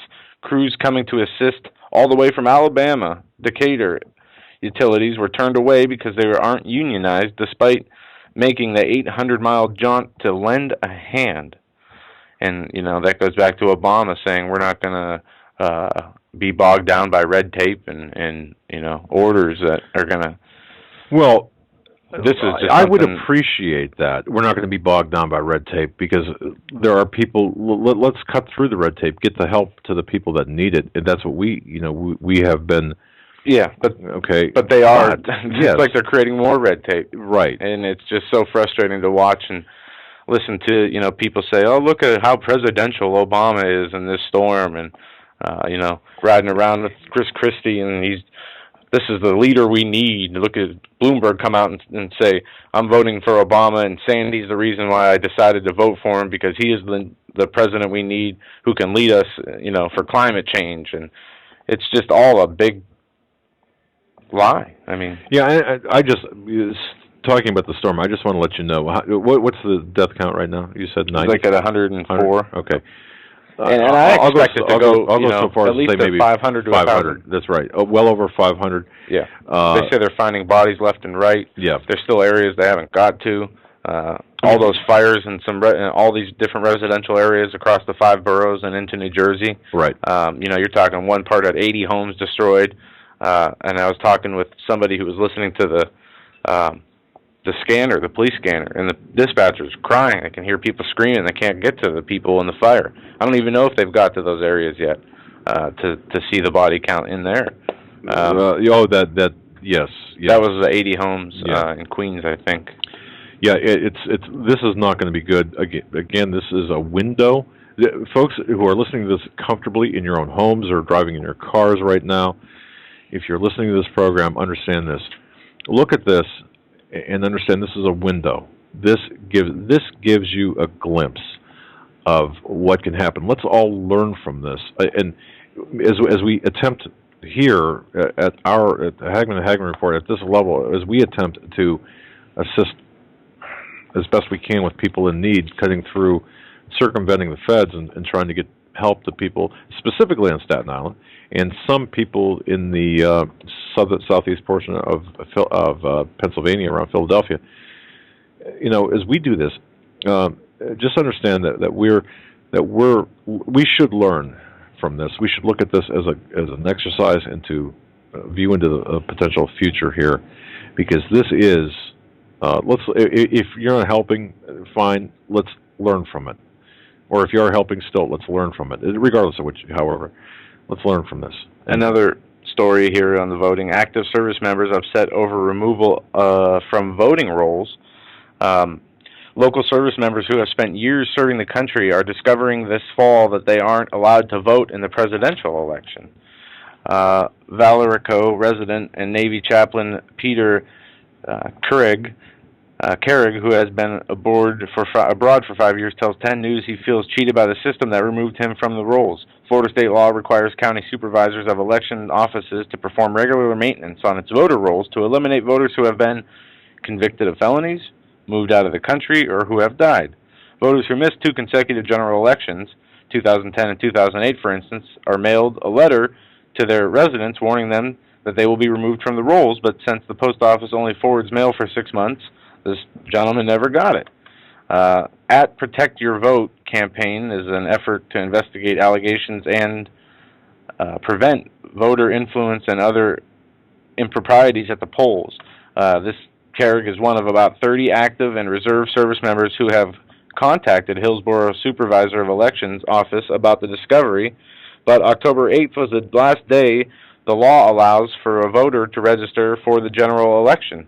Other Tampa Bay area counties reported small numbers of complaints as well. It's just not a right thing that I have earned by being an American, but I've been trying to protect our country, and I really believe it is a right I am being denied. This serviceman has served the military for more than 30 years, including time at the McCall Air Base in Tampa. He suggests legislators change the law so service members aren't disenfranchised. And, I guarantee we're going to see a lot more of this stuff. We saw the plane crash with the absentee ballots. 4 tons of mail, most of it absentee ballots from what we understand, crashed. That was all military absentee ballots coming from Afghanistan. We haven't heard any word. Okay.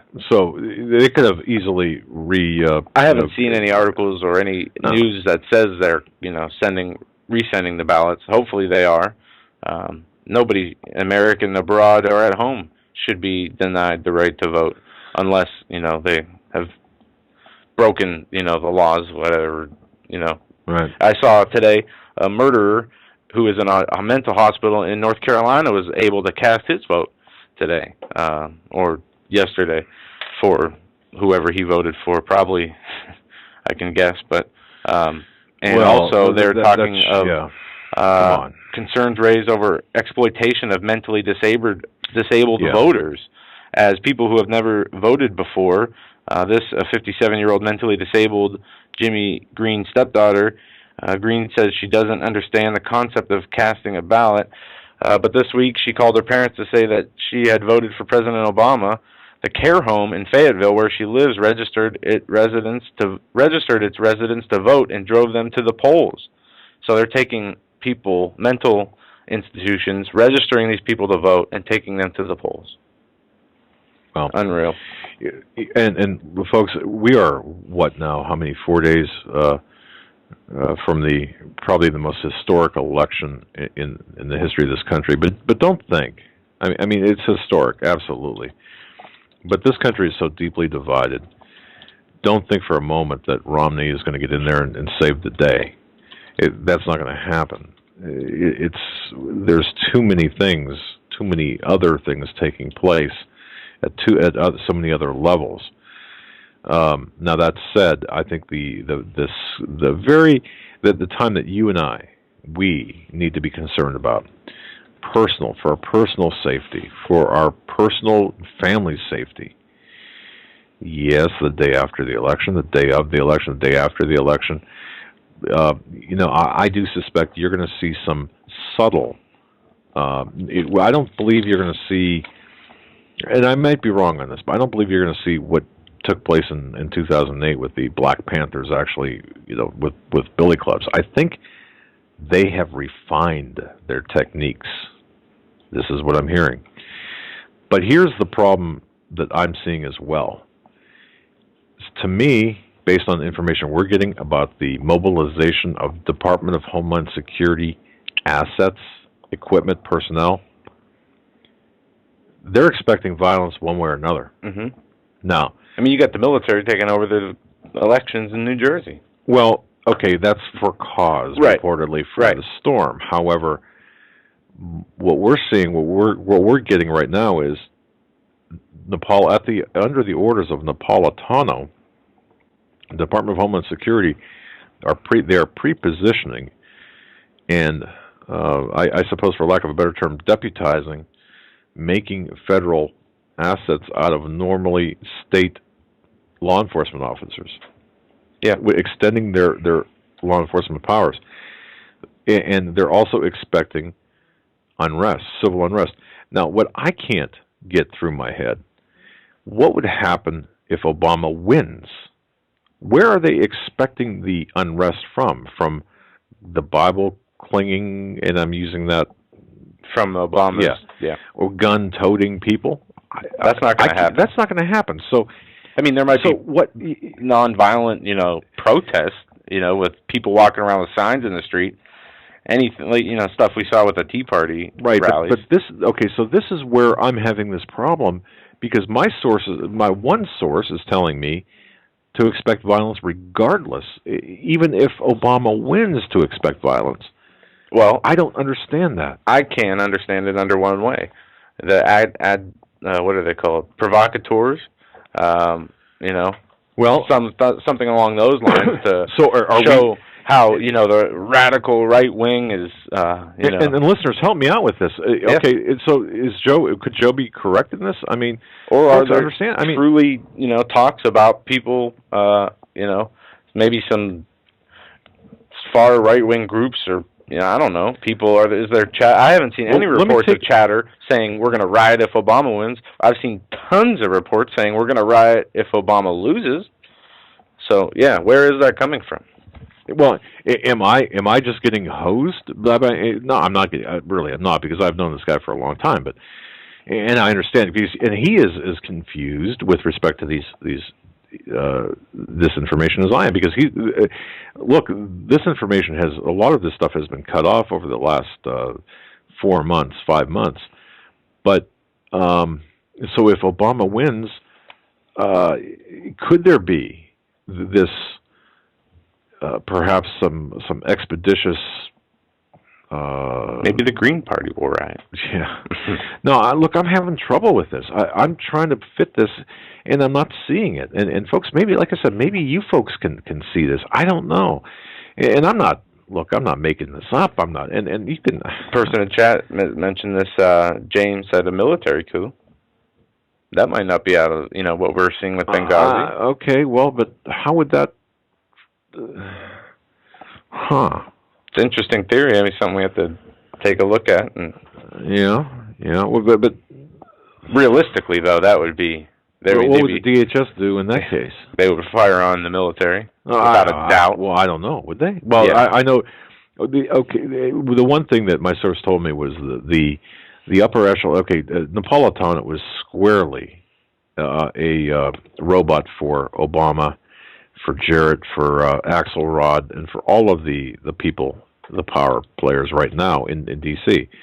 They're firmly behind there. And see, and this is not sitting well with me either. Again, I don't claim to know everything. There might be an event if Obama wins that would cause the unrest, too. Well, what do you mean an event? Like an economic collapse, like a huge hit in inflation, something that. A cyber attack on bank accounts, something that would cause the unrest, aside from, because we're looking at this as the elections are going to cause the unrest. But if Obama stays in power, maybe something else happens that brings about that unrest. Okay, yeah. Now, folks, you see the disconnect. Just because we get a piece of information or some information from sources, that doesn't mean we have all the pieces of the puzzle. That's far from it. And a lot of times the information leaves you with 100 more questions than you had to begin with. And we ask, or I ask, exactly what does this mean? I don't know. Well, why don't you know? Well, I'm not. First of all, I'm certainly not read in to the whole thing, but just from my surveillance perspective of memos and communications at DHS, at the higher levels of DHS, he can only get as much as he can get, and sometimes it's just we're only seeing part of that puzzle. So that's something that we have to think about. We got to go to the phones. We got some people on hold. Thank you for your patience. We're going to Jason first. Jason, you're on the air with the Hagmann and Hagmann Report. God bless you guys. It's Joe. Thanks so much for taking my call. How you doing tonight? Good. How are you? Not bad, but what You guys get talking about stuff, and then I get 1,000 different things in my head that I want to say to you. And all I could say is, Doug, yeah, Joe's right. It's not going to matter who wins. I think at this point the globalists want unrest in this country, and if Romney gets in, we're going to have unrest. If Obama gets in, we're going to have unrest. They just want it. I agree. I agree that there's an element here in power, and regardless of which way it goes, there's an element that want this unrest, because that's, that's okay. That's where I'm coming from, Doug, at this point, because honestly, unless we understand as a nation in mass that there is no political solution, like your show said a while ago, one of your show titles was No Political Solution for Our Country, and it's true.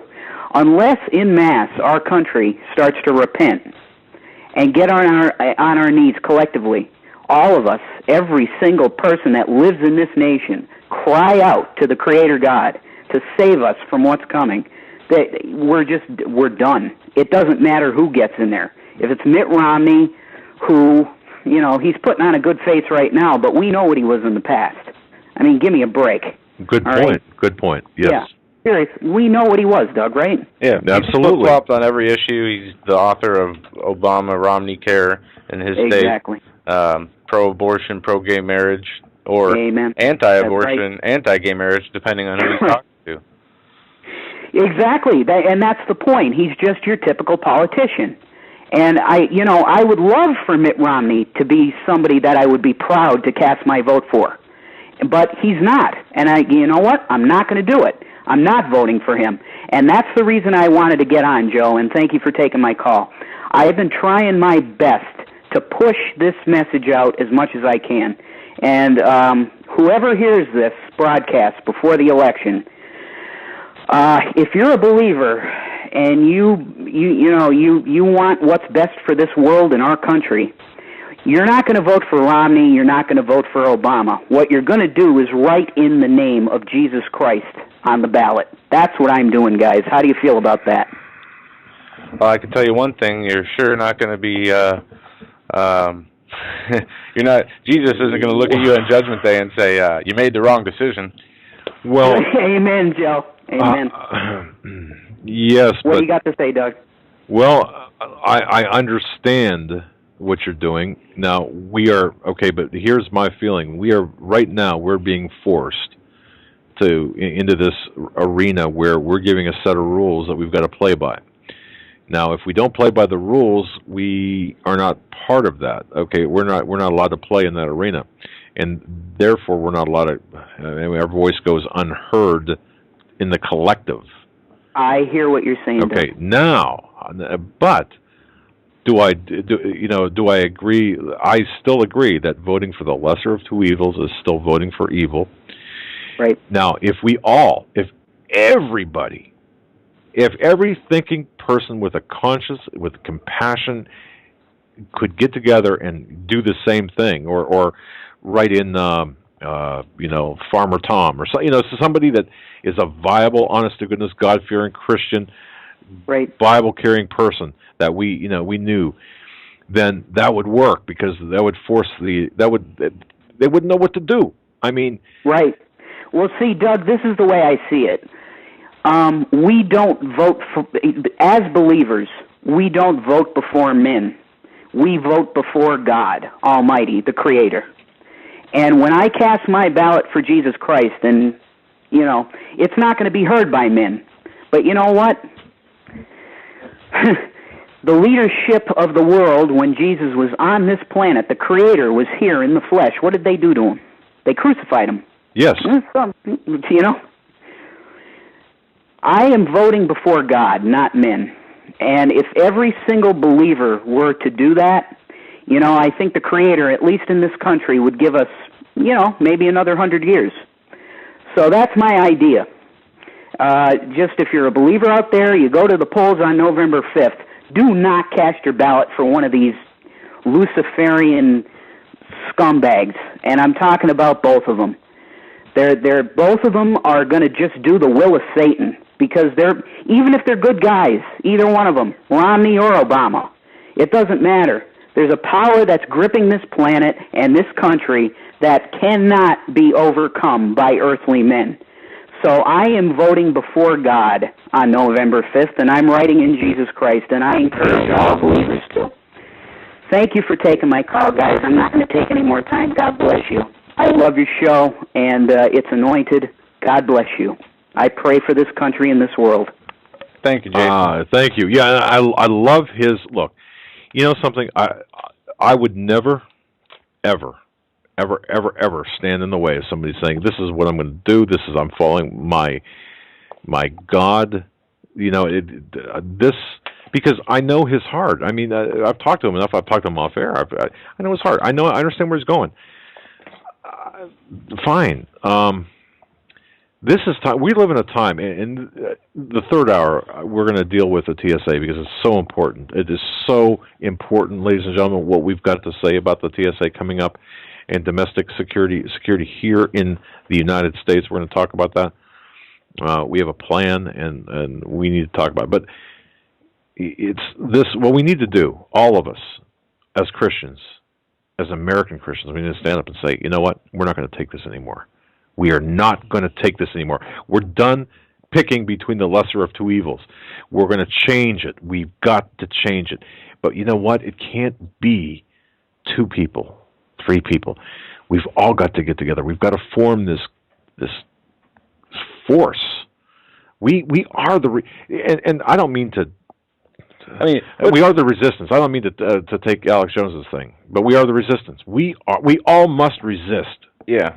And even if there was, almost 100% of the population were to not participate or to do something like that, Romney or Obama still would get into office. But, the nation might be in a better place, and it would be in a better place spiritually, obviously, if that were the case, if they followed through with that. But I agree with people in the chat room, and something I've been saying, America is completely dead. The only hope we have is in our own personal salvation and helping others who are saved or helping others trying to get saved. In that same vein, though, here's what I was thinking with Hurricane Sandy, Christie, Bloomberg, even Obama, the mayors, the various mayors, everyone who got to that podium. Think back to 9/11, and I know some of you people have an issue, maybe, or a little bit with Rabbi Cohen about the harbinger. Forget the messenger. Look at the message. Think about the message that he was saying. Our audacity, where we're going to come back and we're going to build something stronger after 9/11. You had Edwards and others saying we're going to come back. We're going to build things stronger and better. Kind of giving the finger to God and saying enough. I mean, we're going to do what we want to do. This is the same attitude that we're seeing in New Jersey, New York, and all along the East Coast. Instead of saying, let's reevaluate here, let's look, even considering perhaps the godly ramifications of Sandy, just take it at face value and say, okay, let's reevaluate what our priorities are. Let's fine. We're going to rebuild, but not being audacious or going against God's will. We have to look at the repentance thing, and Jason mentioned this, repentance. I believe America is under judgment, and I believe Sandy is part of that judgment. Now, you might think I'm totally bananas. If you do, fine. Then call up and tell me I'm bananas. You got the floor. We'll give you the floor. I'd say you're bananas, but not just because of that. Well, combination of things. That's because familiarity breeds contempt and all that. But anyway, and I admit to some of that. But okay, we have to repent. We have to understand that. I believe we have to understand that we're under judgment, and we have to repent. This is as much a spiritual warning, as much as a spiritual judgment, as it is a natural disaster. Yeah, I mean, we have another storm brewing, potentially to hit the East Coast during the elections or shortly after that.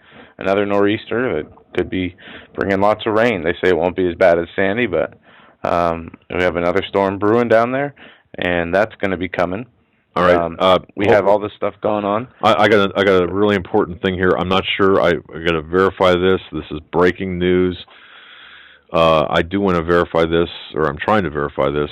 Okay. We got a lot of callers on hold. Okay, hold on just one second. Apparently, in martial law in New Jersey.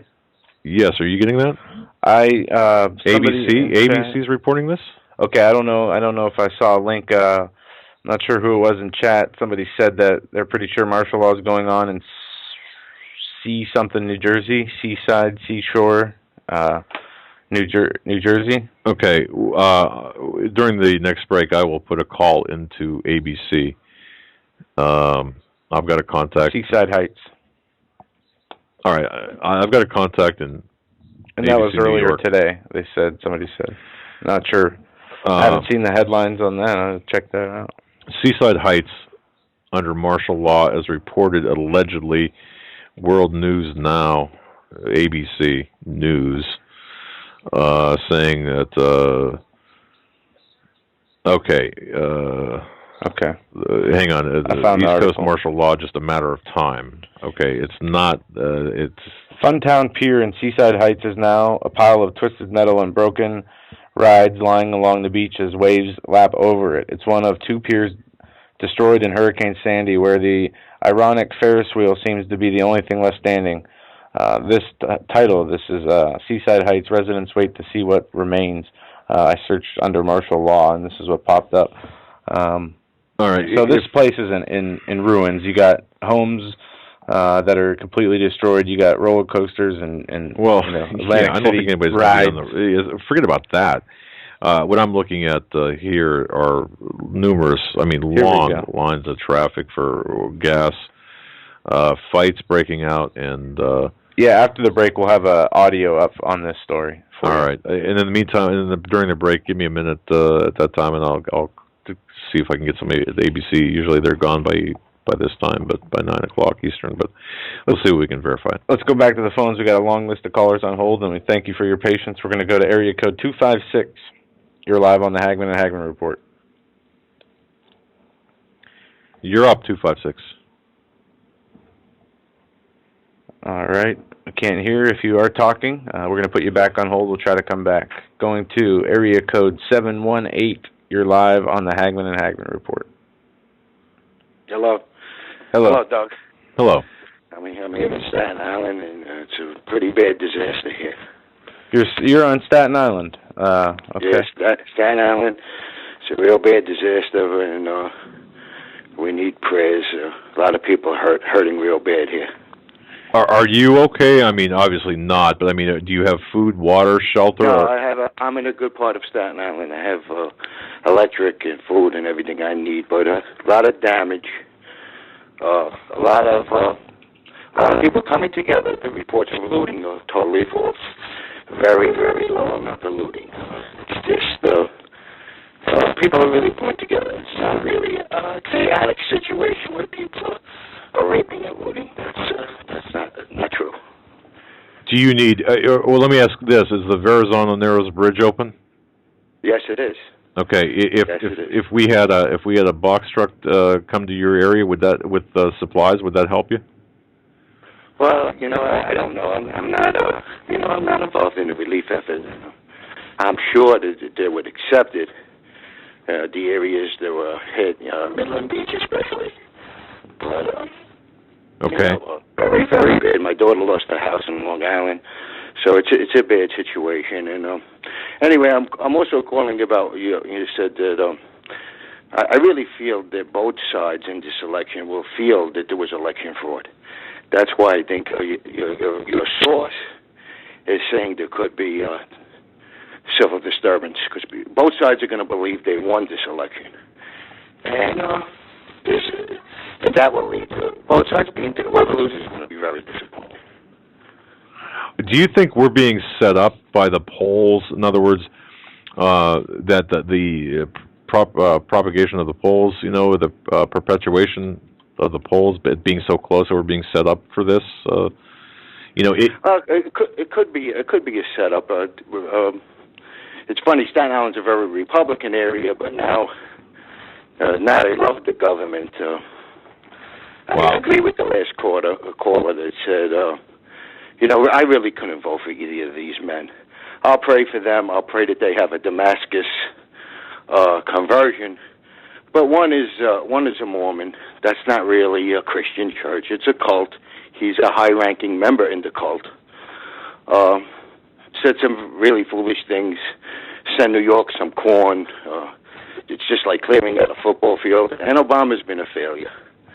So me personally, I won't vote for either one of them. That's me personally. Well, you've got to take it to prayer, I suppose. A lot of this is, yeah. I mean, Joe, really. and it's a personal decision. Yeah. It is, and nobody can. For not wanting to participate, and I've heard people in the chat. They've explained this very well. That participating in this system, it's a worldly system. The kingdom of God is not in the world. It's in heaven. Right. And by taking part in the elections, you could be taking part in. Well, isn't it in the Bible where a nation gets the government that they work for, earn and deserve, or something to that effect? Yeah, I'm not sure, but yes, you said that people are saying that they're happy about the government response there.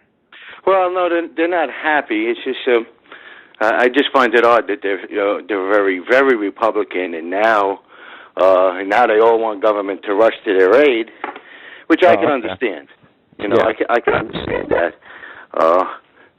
especially with some of the things that Romney said. And Obama appears to be, like our white horse, riding in with money, with aid. And I think Romney looks really bad. Some of the things he said. Like I said, I won't vote for either one of them. I'll pray for the President of the United States. I'll pray for their sincere conversion. But I don't. Our citizenship is in heaven first. That's and right. Then to be good citizens second. And I just thank you for taking the call. I just wanted to make some points. And, just keep the island in prayer. Yeah, definitely. And, thank you so much for taking the call. Well, God bless you, and please stay safe. Our prayers will be with you, and call. Anything that happens, let us know. Need anything? Just definitely don't be afraid to call into the show. But thanks. Send us an email. I'm fine. Me personally, I'm fine. It's just people in the beach communities are really they lost their homes, they lost their parents, they lost their lives in some cases. And I pray that they come to the Lord. I pray that the Lord, they would use this sorrow to draw them onto the Lord. Well, that's my prayer for them. Oh, indeed. But God bless you, and you'll be in our prayers. Show. Thank very you. Balanced, and it's a great show. Thank you very much. Well, thanks for that vote of confidence. You've been very kind. God bless. Thank you very much. Take care. Bye. Wow, Joe, it's something, isn't it? You've got this gentleman, and we've been to Staten Island. We understand it's a relatively big island, a big area, and it's diverse. So I understand how one part would be. Well, it's kind of like any big city, but on an island. So I understand how that would work. Yeah, we're going to try and hammer away on some calls here. Area code 443. We're coming to you. You're live on the Hagmann and Hagmann Report.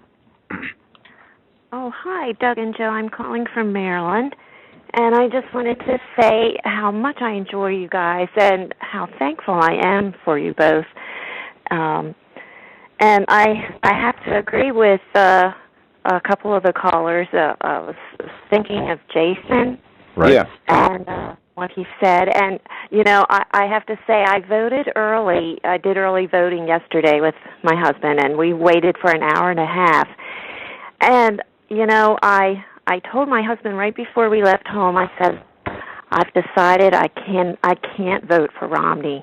I mean, that's what we were going to kind of choose, the lesser of the two evils. And it was a very freeing thing. I mean, we did go and we voted on some state issues that are very important for Maryland. But it baffles me what people think that Romney is going to do. I mean, there's such condemnation from some people for not voting for him, and they're saying, "Oh, you're wasting your vote on, and you're giving it to Obama." But I don't feel that way. I feel like it's time to just take a stand, and for the Republicans who have, it's like fool me once, don't fool me again. Been fooled how many times by their promises. And we've had a Republican president, and when they had the House and the Senate, what happened with the pro-life movement? Nothing. I mean, what was accomplished in the big picture? Nothing. Yeah.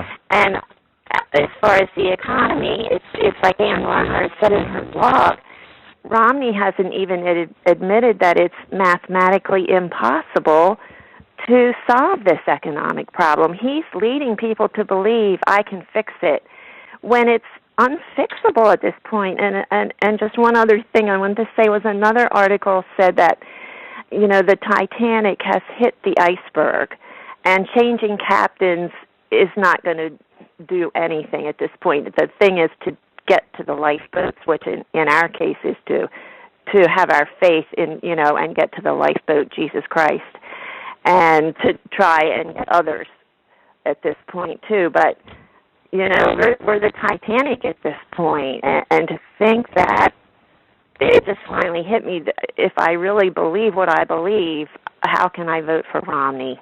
So wow, I had to call and just express that. Well, thank you for that. But I thank you. Well, I thank you guys again for all that you do, and I'll let another caller come on now. Well, God bless you. Thank you very much. All right. Bye-bye. Bye. Joe, perhaps maybe I'm underestimating the fact that the people are so over everything, and they're at their limit and enough. I looked from 1990, from that period of time, I can really start remembering things. And ever since I've been alive, really, and able to follow politics, even though I haven't really followed it until, the last 4 or 5 years, or got really involved. Well, you got fast-tracked pretty quick. It's been a decline in America ever since I've been alive. No matter Republican comes in or a Democrat comes in, the country continues to go downhill. Every election year, we're told, it's going to be different this time. There's going to be change. This president's going to do better, and things are going to be different. Just if our guy gets in, the promises are always broken. Nothing is ever. It's just a bunch of lies, just to gain power, and that's the way it goes. But that caller made just a wonderful point. The Democratic conservative element had control over the entire government, essentially. And what did they do? Nothing. Really, essentially nothing. And she made another good point that the Titanic has hit the iceberg, and changing captains is really not going to make a difference. It's time for the lifeboats, because in reality, Romney is not going to be able to get us out of the fiscal crisis we're in. The fiscal cliff is still there. Yeah. So she's 100% accurate. And like we say, the domestic policy, the Homeland Security, NDAA, he's for that. Yeah. So nothing really is what is important. The economy, our freedom and privacy, none of that. And folks, even an issue, really, except the economy that's, played up to be an issue when really it's not even in either one of their controls, no matter who becomes president. I agree. And we have to look at, but this, here's my ultimate prediction now, too, with regard to this election. I don't know who's going to win. I don't know. But it's going to be ugly. Because right now, today, I think it was released today, or this evening or this afternoon, the Department of Justice is sending voting observers to 23 states. They're sending 780 observers to polls in 23 states, including Texas, California, and New York. And Texas and Iowa have said they will not allow this. They will arrest. Those are UN observers. Now we're talking about Department of Justice holder people going out to 23 states. This could be what you're talking about, your different tactics of the Black Panthers. Okay, that makes sense. Okay. This is going to be a very, very ugly election. What are they going to arrest people who, or threaten to arrest people who don't vote for Obama? Threaten to bring up charges on them? Or? No, I mean, the Justice Department observers, they're going to join a growing throng of lawyers and poll watchers, sent by presidential candidates as well as state and local candidates. And so what we're looking at here is an ugly, very ugly, potentially riotous election day. And look at what all the things that have just happened in the last 2 weeks. We have Hurricane Sandy knocking out all the power to lots of people, still millions without power. That's going to affect voting in some way. We have MSNBC saying they might, and other people across the country we've heard from, talking about changing the election day, switching the election day. We have it come out now that Ohio might be the deciding state in the Electoral College, and we might not have a result till November 17th. So they are already putting out, this, getting it in your mind to really not be prepared to get the election results on election night. It's going to last a lot longer than that. Both sides have hired thousands of lawyers in preparation for some kind of total. That's correct. Litigation. Yep. So and another scenario we talked about: popular vote one way, electoral vote another way, like Al Gore and Bush in 2000. Something like that could happen. I mean, everything is up in the air right now. We can't trust the results because there's voting fraud going on. There's allegations of machines not working properly, ballots not being counted or certified in time. Just all this hype about how hard it is to get votes and count them. And how many times have we seen this? We've had elections we have them all the time. Aside from a very few cases, there's never been this much hype about post-election non-results, post-election riots, post-election, whatever. Man, before the election, there's all these something scenarios wrong here. Of course, there's something wrong. But, our country is beyond taken over by a totalitarian system and an authoritarian system, and we are the enemies of that authoritarian system. And that's not a side. That's where that's where the Jewish people were in Nazi Germany. That's they were the enemy of a totalitarian regime, and that's where we are today. So no matter who becomes president, that totalitarian regime is going to remain in power. We are still going to be the enemies, and soon people will start to be persecuted for the name of Jesus Christ. And I believe that, and that's coming. And will it come after the unrest, after they settle things down and reorganize? Will it come after an economic collapse? I mean, what will be the catalyst? That's what we're looking for to launch the social unrest. Will it be an EMP false flag attack? We don't know how it's coming. Or we just false know it flag will attack come. of some kind. Don't limit it to an EMP. Right. Because there's a whole bag of tricks which this Chicago mob and the Stalinist, look, they're Stalinists. They're communists. They're pure and simple. They're not going to change their stripes. They're not going to change their tactics. Mm-hmm. And as you said earlier, Bible prophecy is being fulfilled at a rapid pace in front of our eyes. We see what in Ezekiel and Daniel they talk about in the end days, and the lands in the Middle East will be in chaos and overthrown governments, and all that is happening right before our eyes. And it feels like the walls are closing in. I mean, every day I say it, the tension feels, there's this tension in the air, this anxiety or whatever you want to call it. Something doesn't feel right. Millions of Americans are having this feeling. And whatever it is, it's making itself known in the spiritual realm, I have to say you've never been more right. As my son, you've never been more right than what you just said. Well, I thank you for your kind words, and we're up against the top of the hour break. Folks, stay on hold if you're there. We're going to come to your calls on the other side, get to some more stories. Join the conversation, 661-244-9839. You're listening to the Hagmann and Hagmann Report this Friday, November 2nd, 2012. We'll be right back for our third and final hour.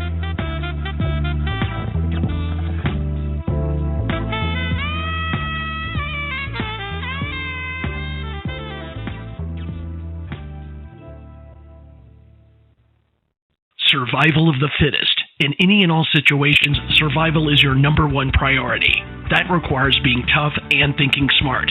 And the folks at Freeze Dry Guy are going to help you do just that. They have the long-range patrol ration entrees, what they call the break pack. When you're in survival mode, it is absolutely the best item for your survival pack or bug-out bag. You can go farther, faster, and carry more food with the LRP cold weather ration entrees. Not only do these long-lasting, durable entrees help sustain you or your family through the harshest environment or situation, they are by far the most delicious of their kind. No contest.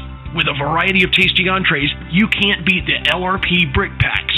Let Freeze Dry Guy help you in your survival situations. Go to freezedryguy.com. That's freezedryguy.com, or call 866-404-3663. That's 866-404-FOOD. If you're stumped, you don't know what kind of gift to give to a friend or a loved one, I'm telling you, you must go to 4physics.com. That's the numeral 4, PHYSICS.com. This is your one-stop shopping palace. That's the only way I can put it. I could spend easily an hour on this website. Innovative, fun, educational. There are games, books, weather instruments, time-telling devices, jewelry, optical devices, laboratory equipment. Let me give you an example. We all know we can tell time with a sundial. You've seen those advertised. Did you know that you could tell time by the stars? At 4physics.com, you can buy a horologium nocturnum. This was a navigational device used in the 15th century by navigators at night to tell time by the stars. It's beautifully crafted in the shape of a pendant made of bronze and pewter or gold and silver. Absolutely a stunning gift. I would be proud to give it to anyone. You must go to 4physics.com. Even if you're not stumped, that's 4physics. That's the numeral 4, PHYSICS.com. It's your one-stop shopping palace. Any problems that you have, I don't know what to get Grandpa, I don't know what to get my loved one, that's unique, you will find it at 4physics.com. Please take my word for it. Go to the website, but give yourself a lot of time because you're not going to want to leave. 4physics.com.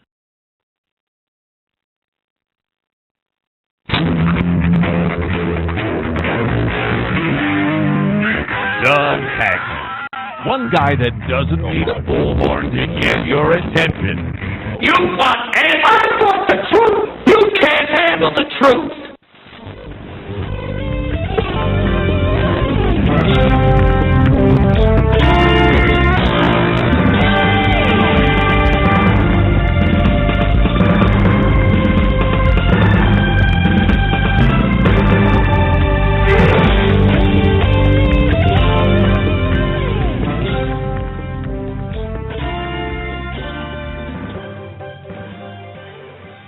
And welcome back, ladies and gentlemen, to hour number 3 of the Hagmann and Hagmann Report this Friday, October 2nd, 2012.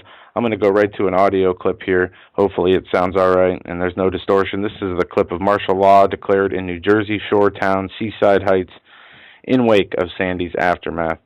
I just uploaded this video. I did not listen to it. I'm just going to... Well, yeah, let's hear what they've got to say here.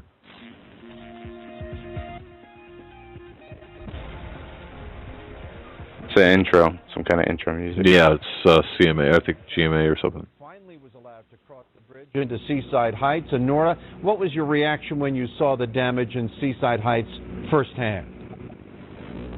Well, Jim, I know this area well. I have friends and family nearby, and the destruction on the beach and boardwalk, particularly the amusement piers, is stunning. Now, police here are saying that at least 3 or 4 people in Seaside Heights are still unaccounted for, and they are searching for them now. Yeah, well, a lot of people that I know stay there, and their houses are not there, and you can't get in touch with them. The possibility that there's a loss of life is why police on his barrier island are going door to door to check for survivors and remove any pets. When the animals die, they show off a stench that makes us think there's a body there. It helps us not think we have a body in that building and we don't have to break in.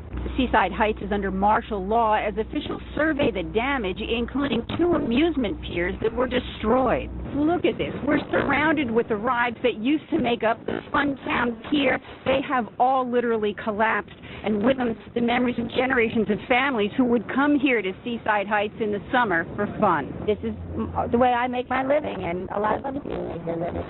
So yeah, they'll be back. Homeowners who can only see the island from aerial shots so far are desperate to get home and see what's left. We have no idea. We're the only part of the state that can't get to our homes because we live on an island, and you've got a choke point here to keep us from getting to the island. Everybody else can find out whether they have a house around. I don't care about buildings. I don't care about anything but lives. You can always rebuild a house. This hurricane is times of Katrina. It's absolutely devastating. Back live with one of the many boats that are lost. Of course, homeowners want to get back All right, in, but officials say that there are still gaps. Look, I don't hear anything. They would lead off with something like that. I don't hear anything. I downloaded that right from the article that said martial law and said from the Fourth News. But as it says in Luke 21, verse 22, for these be the days of vengeance, that all things which are written may be fulfilled. We are living in those days. Yeah. Now, two things. I did place a call. I got voicemail to my contact at ABC. Obviously, it's late there. But the second thing is, folks, I'd like to urge everyone to just consider one thing. And Jason, I'm talking to you and others, okay? Others. And this was given to me by someone I respect and I care about. And kind of, if you think about Benghazi, what were in the throes, in the midst of battle, what were some of the people? What were they trying to do there? The backups, the reinforcements that were there, the people that were, running to get more weapons from the buildings behind that the primary living quarters, the center there. What were they trying to do when they were engaging others? Well, the answer is this: they were in battle. They were in battle. They were trying to hold off the attackers. So essentially, what were they doing? They were buying time, right? They were trying to buy time until people can get their act together to save them, which unfortunately, there were people that were saved during that time. That over 30 people made it out of that op center, the area of hostilities. So upwards of 30 people were saved. Why? Because that extra bit of help bought them time. And as a result, there were people that were saved by that because they bought them time. Let's apply that to the elections today. A non-vote, a vote for whoever, except for the two primary candidates, is that not a vote for Obama? We know what Obama is. We know it's bad. We know he's a communist. We know he's right. But there's got to, at some point, if, for example, if you would vote for Romney, and even you got to hold your nose and, oh gosh, I can't even spiritually do this, but you do it anyway. If that buys us time, isn't that a good thing? Look, I'm not trying to convince you to vote for Romney, or we need to extract Obama out of there, get him out. But and if during that time of changing of puppet masters and puppets, and that buys us some time so we can get our act together a little bit greater, and more people are saved as a result. You know what? Isn't that a good thing? Timid Bird in the chat. Time is not up to us. Well, no, but I mean, ultimately it's not, but we cannot just throw up our hands and say, well, I'm going to watch TV. What's our alternative? Do we lay down our guns in the battle, in the middle of the battle? If we can do something that'll buy us time. There's no guarantee, though. Well, of course not. But look at the alternative, and look at what... I mean, the way I see it, it's Romney and Obama on one side, and the alternative on the other side. Well, it's really okay. But if we need to get and look, I struggle with this personally. I know, and I know you guys struggle with this. But if we can just get a little bit more time, so we can organize more resistance, wouldn't that help? I mean, compare it to the battle. Well, with all these, maybe this could just be a tactic of the Obama campaign, but look at all the threats of unrest. Even all the reports we've received independently, a vote for Romney could cause the unrest to hit instantly. Well, something like that is out of our hands. I mean, and same thing with the other way around. Look, I do understand it, but let's talk in reality here. When I say reality, I'm talking about there's no other candidate that is going to get in at this point in time. So, unless certain things happen. Well, okay, but look, in the reality of the situation, because and folks, I'll be honest with you. Here's the deal. This is November 2nd. Think about this. Our program reaches a lot of people. As a matter of fact, if you take all of our listeners from January to June and compare June to July, we doubled our listeners from May to June, I think it was. We doubled in July, then we doubled again in August. We are reaching millions of people, and that boggles my mind. So if we could change right now the hearts and minds and not change, but help people become aware of things. That's an awesome responsibility. I mean, so if we look at ourselves as soldiers in a spiritual battle on Earth here, please, let's be smart in battle. Right. And I've been doing a lot of thinking and Bible study on this issue, and I'm not ready to talk about it yet because I want to make sure I have it worded properly. I want to make sure I have my thoughts together when I talk about this. But talking about resisting and fighting if it comes down to this, where we need to be, and it's a message maybe not many people want to hear.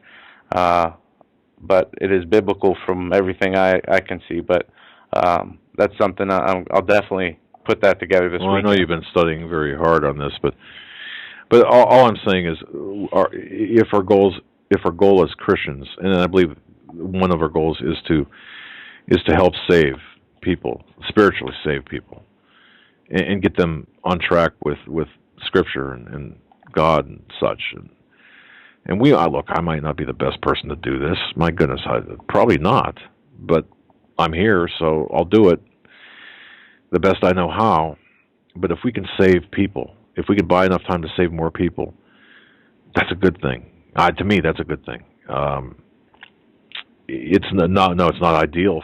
It's a long from ideal. Holy cow, is it far from ideal? But it's the best we can do right now with the getting fired at in battle. I mean, if you compare this to Benghazi, the time that was bought for save people, save the lives of people. So apply it to this battle here in the United States, right here, right now. And I'm not saying it's the answer, because we know that we're going to have we know the larger battle. We know that this is not good. This is not a good situation. But, we've got to do something. But anyway, that's just something from my heart I needed to say, and you can disagree with me 100%, but consider that. Just please, take that to prayer. Don't listen to me. I mean, consider it. Ask God. Okay. Folks, I hope I don't know. Look, I don't... Bank of callers. Okay, I don't do this. I'm probably the worst talk show host you've ever heard. Okay, we're just guys just trying to find out what the truth is. That's all. That's all we're doing. We're trying to find out what the truth is. Give you the truth, and that's it.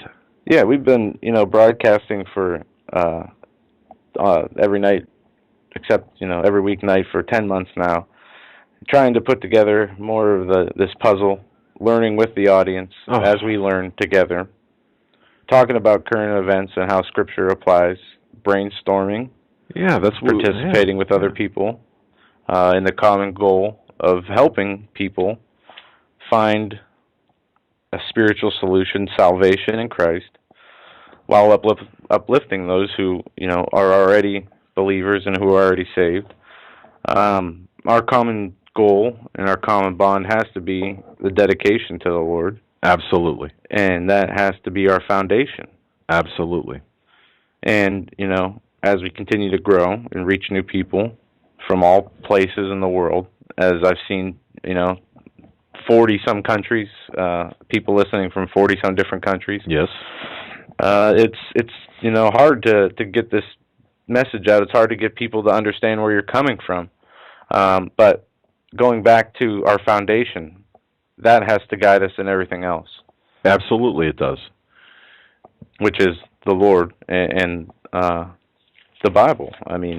So everything we do in life, every decision we make has to be looked through spiritual perspective, not earthly perspective of, I agree wholeheartedly. So we have to take this into consideration when we vote. We have to take this into consideration when we, do anything, make any decision. We have to know what God's will is for us. We have to know what He wants us to do, and the only way we can do that is by listening. And we might not always get the answers we like. We might not always get the answers we want. Right. Does that mean we still go ahead and do what we want? Well, that would be against what God wants, and basically being disobedient to Him. So, basically, yeah. But if I knew, if I was going to take not to apply that foundational message, if I knew that I obviously could not vote, me as a man, I could not cast a vote for Obama, because that would be totally against everything everything in my heart, my spirit, everything inside of me, my good attempt to be good with God. I could not ever vote for Obama because of my spiritual conviction. But if I knew that if I didn't vote or voted for somebody else other than Romney, if I knew that by doing that, that would reinforce Obama, that position, that would embolden Obama, or that would reinforce that would be troubling to me as well. So I'm not going to. But there you have it. Really quick, give me 3 minutes here. I just want to make reference to this. Alex Jones has this initiative to opt out and film the TSA the week of November 19th through the 26th. This covers the Thanksgiving holiday travel schedule. As I mentioned earlier, alluded to earlier yesterday, we are 100% behind this program. We are going to not have our own initiative, but sign on to this initiative. We are urging everyone. Look, we need to get back our Fourth Amendment rights. We need to get back our constitutional rights. The TSA is nothing more than a method to erode your constitutional rights. They're expanding now to highways and other locations. We need to collectively and through a visible show of civil disobedience say we are not going to allow you, the TSA, to take away our rights. I just want to add this one point to this initiative. I would urge everyone to say, no, you're not going to nuke me, you're not going to pat me down. No, you're not going to take away my dignity, my rights, or the rights and dignity of my family. I will not allow it. However, I want to say this and be very, very clear. You do it with respect. You do it with conviction. You do it with the spirit, with the spiritual armor of God. We all need to stick together on this, or we're going to hang separately, because this is critical. Because regardless of who gets in, Romney or Obama, the TSA is not going away. This is a long-term battle.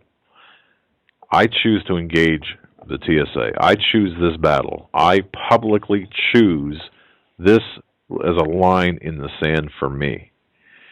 I will not submit or comply to anything that does not conform to the Constitution or that takes away my constitutional rights. That's the battle in which I choose to engage. But in so doing, I would urge everyone everyone listening to this, don't be stupid. Don't act like a jerk. No. I'm working on a list here with specific terms that you should use that are so you can actually resist legally, be on firm legal ground, and if you follow the step-by-step pattern here, and you're not a jerk, you can actually get your point across, and you won't have to submit. You don't have to submit to this humiliation. So I just want to say, please, let's all get behind this initiative, this opt-out in film initiative. Film the TSA, because that you are allowed to. TSA says there's no restrictions on filming, period. And yeah, I'm going to try to cite the manual, where it is in the manual. So you are fully, if you are planning on travel and you're going via air, or if you hit a TSA checkpoint on the road, you know how to handle it without being stupid, without putting yourself in legal jeopardy. At least stack the deck in your favor. So please, I want to urge everyone to get behind this initiative. More on that as we get closer to the Thanksgiving Day holiday. Go ahead, Joe. All right, thanks to the callers on hold. We got a whole bunch of them. All right, let's rock and roll. We are going to go to area code 815. You're live on the Hagmann and Hagmann Report. Hello? Yep, that's you. Yeah, this is Alan Holton. I was on your program some time ago. Yes, I remember. Go ahead. Alan, tell the audience who you are. Yeah, I am a retired postman, and I had the Ayers family on my mail route for a number of years, and I met Barack Obama out there. That's right. Man. Yeah. Well, hey, welcome back. Well, thank you. There were several things that were mentioned that I just wanted to comment on. One of them, Joe mentioned about this anxiety, this feeling that something is going to be happening. And I have discussed this with Christian friends. I have felt this more and more as time goes on. And I didn't feel this way in 1976 when I was born again. It's only been maybe the past 20 years or so, and it has just built every year. That this feeling that something very important is going to be happening in the spiritual realm. And I believe that is the return of the Lord. This other thing that you were talking about, saving souls. And I agree with you 100%. I have a family that, for the most part, is unsaved. And I'm very concerned about them. And some of them are atheists. And I don't want anybody to be lost. I don't want anybody to suffer the torment of hell. And I do believe that there is punishment, eternal punishment, for those who have rejected Jesus Christ. The thing about voting that everybody's been talking about, I am having a hard time deciding if I will go ahead and vote for Romney, even though there's no way I could vote for Obama. But there are things about Romney that fall in with this international cabal, this one world government, this white horse prophecy that is part of the Mormon belief and their desire to rule a one world government, or have a one world government. I just have this feeling that there are different groups that want a one world government that are vying for power with each other, maybe. And as time goes on, they are going to be fighting in a way that might be visible to the public to see which one is going to get their way as far as what kind of one world government it's going to be, who is going to be ruling that. Okay. So, Alan, what let's be clear on one thing. Having met Obama, we know Obama. We know what his agenda is, to the extent that we can, at least the visible part. But what are you saying here with respect to the White Horse prophecy, or the to tie this together for me? Well, I have friends that are more expert on Mormonism than I am, but it does tie in with their belief that someday that the Mormon Church will be the church that rules. Okay. Well, okay, but in the context of, let's say, Romney v. Obama, what are you saying there, if anything? Because he opened up saying, we need, you've got a family unsaved, and it's important for you to work on them. Is that something that obviously it's weighing heavily in your heart? So, so Romney could buy us more time, or despite the fact that where it might take us later? Is that what you're saying, or what? Well, I don't want to fall into. Well, let's put it this way. I feel like we're between a rock and a hard place. Right. That we're going to be wrong, whichever one we vote for, and that perhaps it is much more important that we look at our representatives and senators. Oh, good point. Good point there, yes. I haven't decided yet if I am going to go ahead and cast a vote for Romney. I haven't voted yet. Okay. But I have written in names before on ballots. When George Bush, against Clinton, I voted for Alan Keyes, and I wrote that in. Okay. I knew that Alan Keyes wasn't going to be elected. I think is qualified to be president, and I don't think either of the other people who are on that ballot are. So it was a wasted vote, maybe. And I might do something like that come November 6th. I'm not sure. Well, Alan, I respect you. You were on our program May 25th, and what a great I got to tell you, folks, if you haven't heard Mr. Holton, go back to our archives on HomelandSecurityUS.com. Click on the recent broadcast. Go to May 25th, Friday, May 25th, 2012. What an interesting, what a great interview you had, by the way, about your contact with the Ayers family and Obama during the 1990s. So, but we are between a rock and a hard place here, Alan. I mean, look, I understand that. But we know one thing. We know that Obama is set on destroying the country as we know it. Can we agree on that? Oh, absolutely.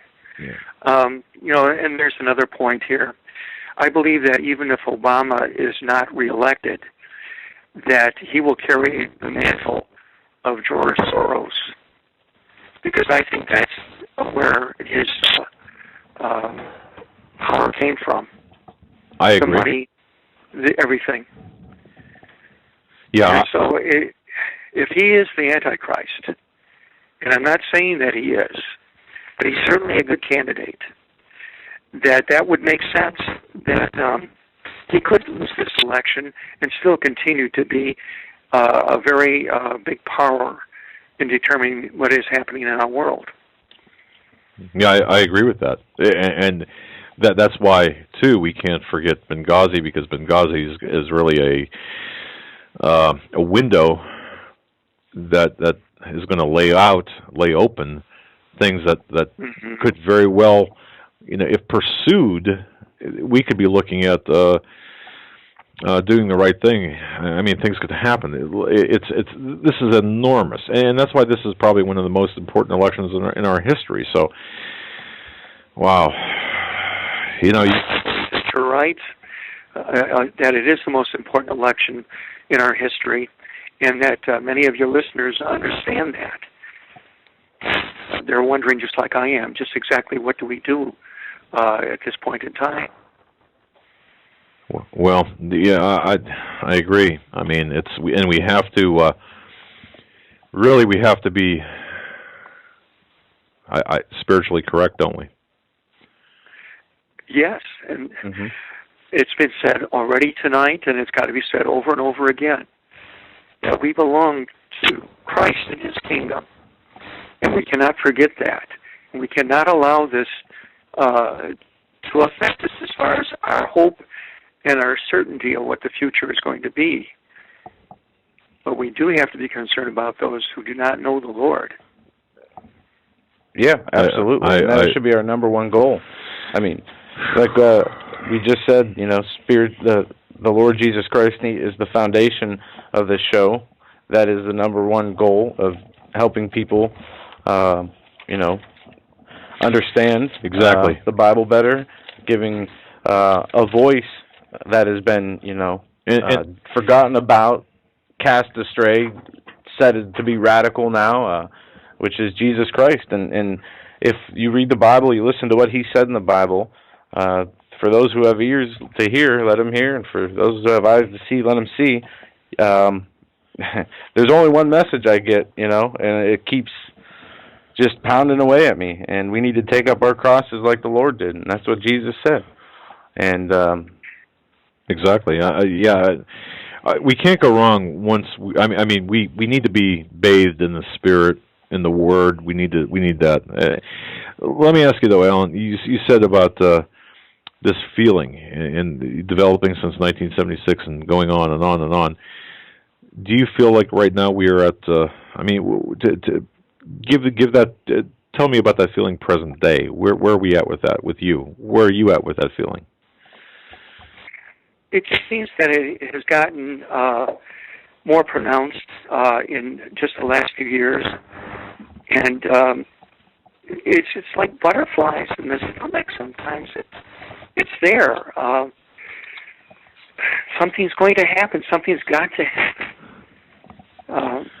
I don't know how else to explain this, but when Joe mentioned that, I thought, yeah, that's exactly what's going on, and I have felt this. And others that I have talked to have also felt this. Man. You know, if it's a year from now or 2 years from now, I don't know. But it's imminent, though. You can feel it in your spirit. Something is imminent. Yes. Yeah, and yeah. Go ahead. You know, we do not fight against flesh and blood, but these powers, these principalities in heavenly places. And so this is a spiritual thing. And that's where that anxiety is coming from. Something is going on in the spirit realm. And we are sensing this warfare, this battle that is going on in our spirit. Well said. How do we fine tune, or how do we deal with that feeling? Alan, how are you dealing with that feeling? Well, sometimes I feel a lot of despair. You know, you mentioned about Benghazi and some of the other things that show that there's something distinctly wrong with our own government. But the thing that every Christian must do is we have to get into the Scriptures every day if we can, and read this over and over again.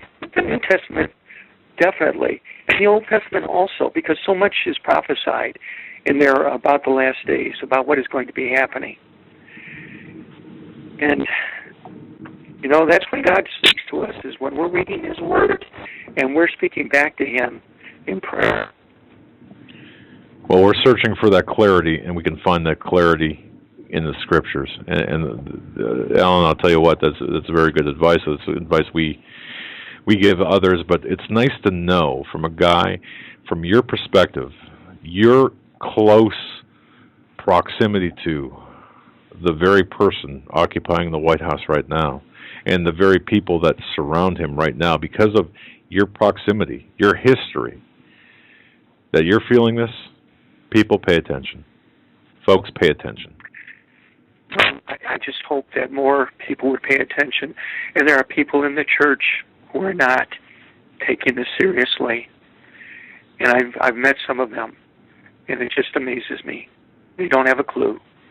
That's a scary thought. Alan, anything? We're lining up callers here. Anything before we cut you loose? Anything else?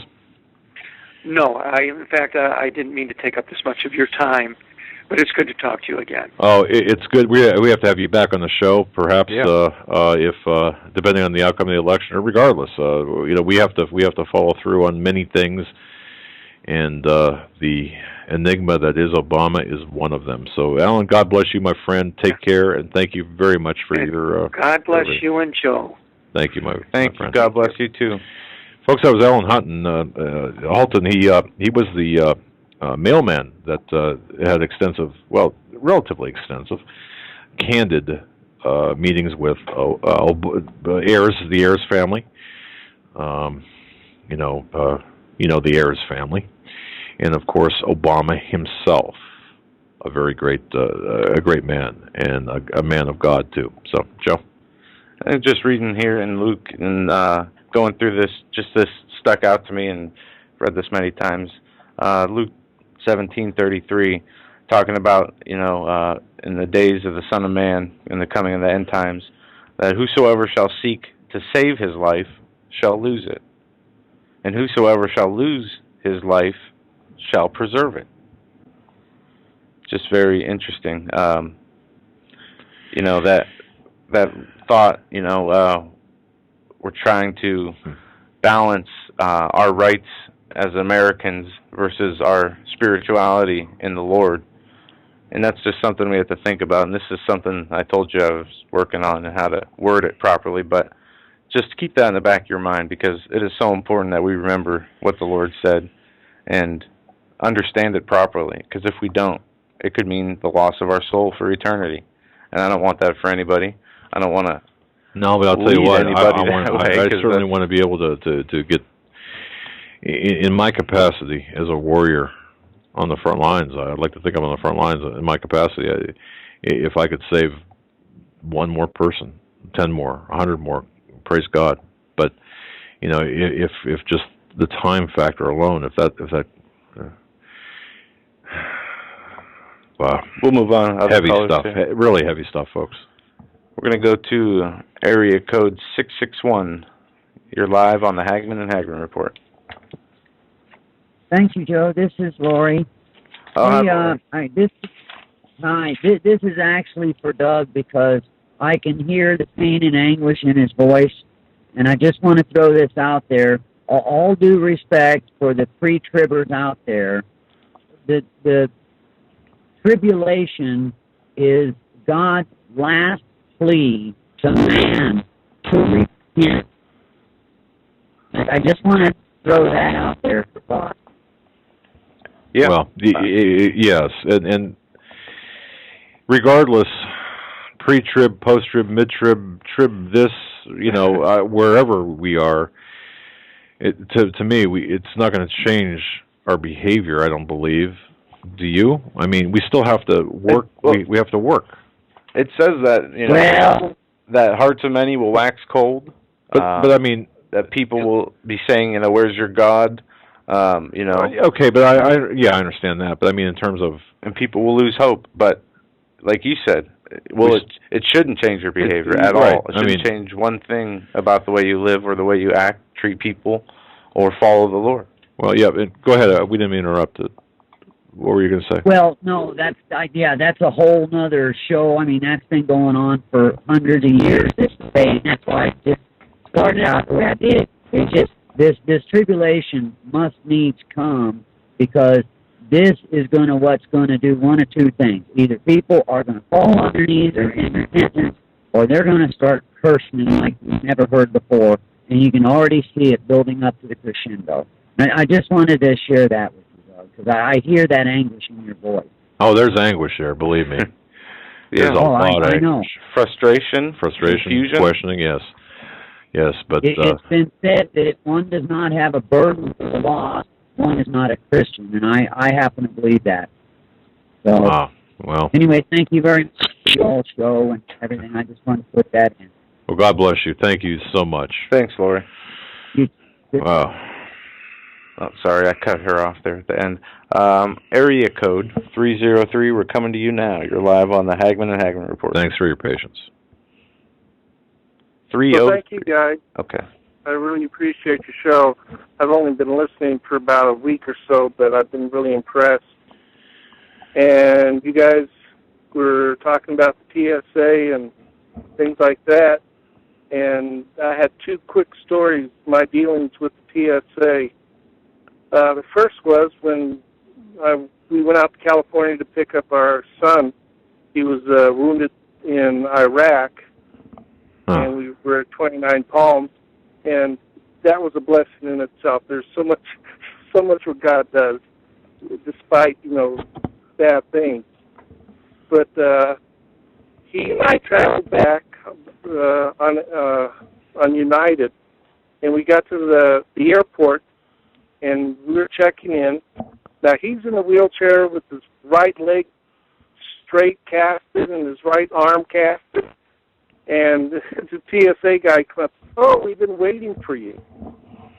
And that sent up so many red flags, father and protecting my son.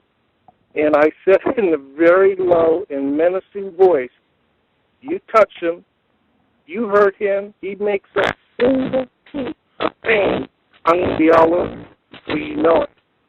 And says, "I'm not messing around." Because then I pointed out to the fact, guess what, guys? He just came off the battlefield 5 days ago, and you're not going to subject us to this kind of inhumane thing. And they were real good about it, I have to admit. They were courteous, and they were very gingerly with both of us.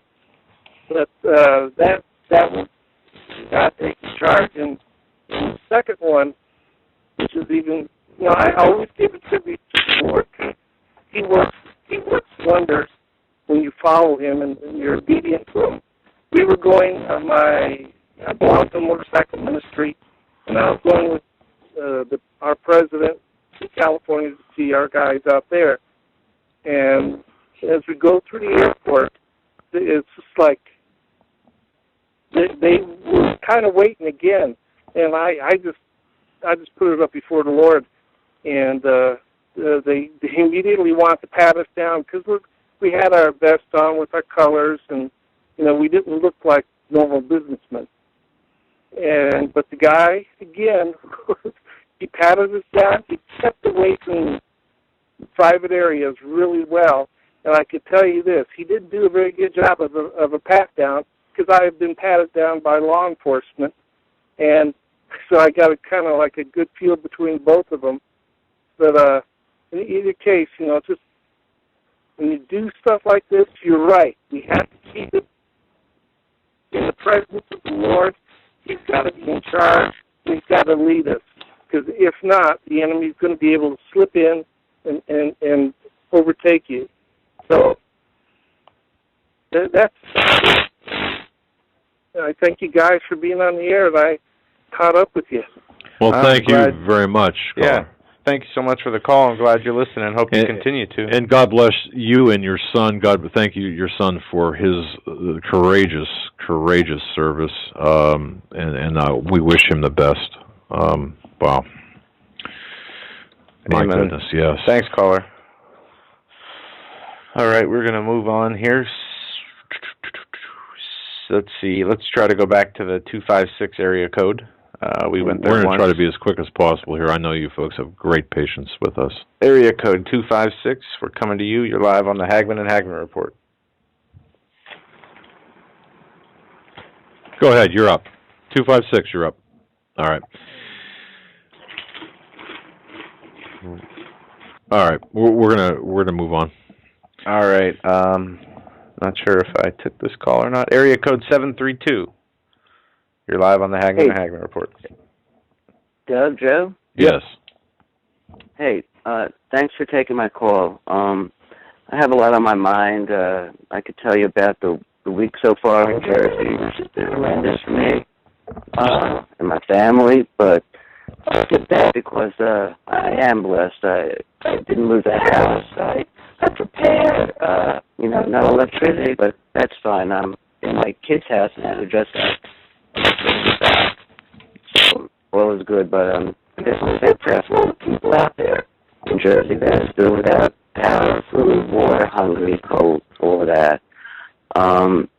Doug, I also want to say that you're perfectly right about what you said about voting before, and if people listening out there, they should listen to Greg Everson's last show this past Monday, and of course I'm saying that he's going for his last show, but he gave a ton of reasons why if you don't vote or if you write in somebody's vote, a vote for Obama is like, well, for me, the country will be over if he gets in 4 more years.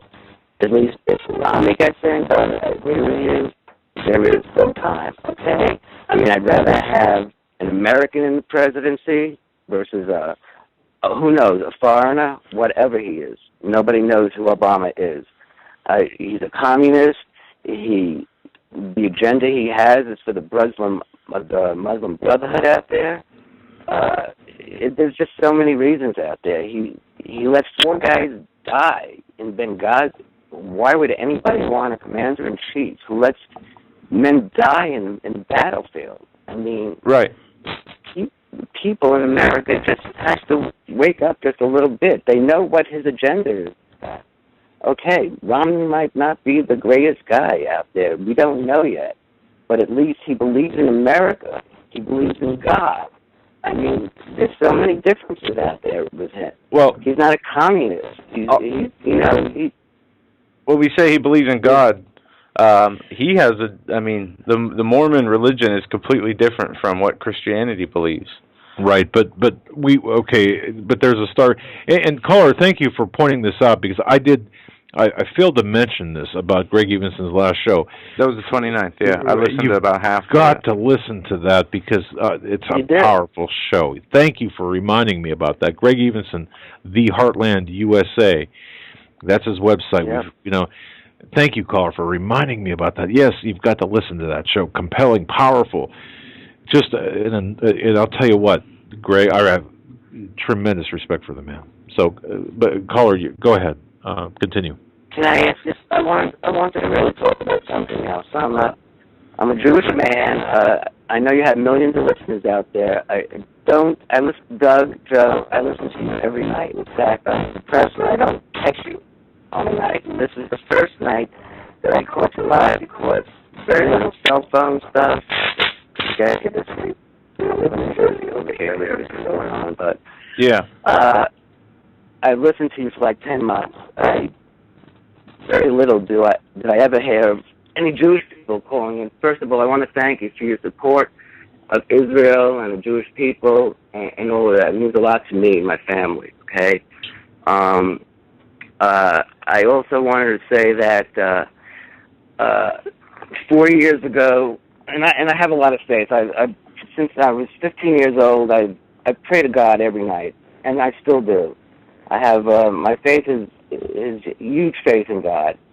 And 4 years ago, one of my sons, I have 4 beautiful children. So one day I got an email from one of my sons, and he said, "Dad, I just want to let you know that I saw God, and He was Jesus." And I said, and being a Jewish guy, your whole life, Jewish faith, one of your sons, your children, your hair, okay, Jesus, sets you back a little bit. I mean, just like you, Doug, if your son said, "Look, I saw God and He was Allah," how would you feel a little bit, okay? So, it's, but you know what? He's my son, and I believe in God, and he's a wonderful guy. He really is. He's very spiritual, like me. I've been very spiritual, like I said, since in my young teens. He's an amazing heart. He goes to this church in Jersey, and it's a great church, actually. He's invited me down. I met with his pastors, talked to him. I wanted to learn about my son's life with Jesus now a little bit. I got to tell you that I was hoping, I didn't hear Lucy call, and she's wonderful with prayers. My kid just left on Wednesday morning, actually, to Uganda to work with the missionaries over there in Uganda with the orphans. And he's been to Haiti twice already. I mean, he tells me, obviously, to read the Bible. I have to keep, reading the Bible, and I have been. There's a church down in Colorado, actually, that I've been listening to. I'm in the Book of Mark, and it's right now. It's at the crucifixion week, and that I've been reading. But yeah, I mean, I'm working with him. He's my son, man. I just he's very much into this, and he loves Jesus. And he's proving it. He's going to Haiti after the earthquakes to build houses and work with the orphans there. Now, this week he was in Uganda, and I was hoping Lucy would call after me and say a prayer for him. And I said to him before he left, I said, Josh, I love you. I'm proud of you. I'm proud of your love for Jesus, and I'm praying for Jesus. I'm praying to Jesus to cover you with His love. I mean, and it's just. But maybe you could say a prayer also for him while he's there, that he comes home safe and all that. So, what's his first name? Josh, you said? Josh, yeah. Josh. Indeed, we will. I mean, Joe, I think that you should lead off in a prayer right now for him, because I'll tell you what, he's putting his life out there. He's doing the Lord's work, but you as a dad, you've got to have a lot of concern over his safety. But the other thing is the fact that you are recognizing. This is just my point of view from me as a dad. I mean, you're recognizing your son's discovery or conversion or acceptance of Jesus, and I know that's kind of foreign to somebody of your faith, to the extent where he would be that savior.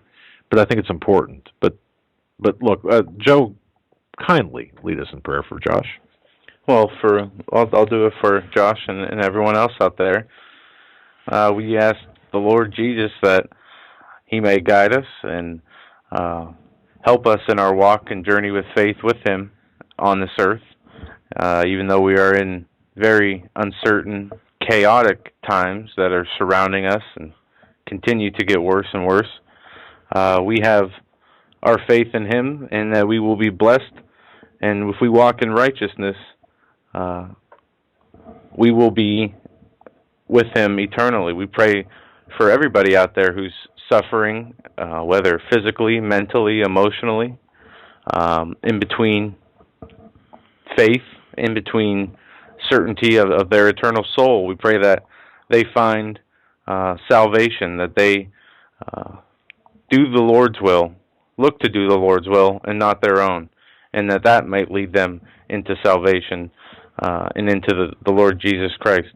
And Heavenly Father, as a father myself, I can relate to this caller, and I pray that you keep Josh safe in his travels, and that you look upon him as a missionary of you and every person who that's right is taking time out of their life to help others, who's sacrificing things for other people so that they may go without to help someone else. And from a fatherly point of view, dear God, I ask that you impart the spirit and wisdom on this caller as a dad, and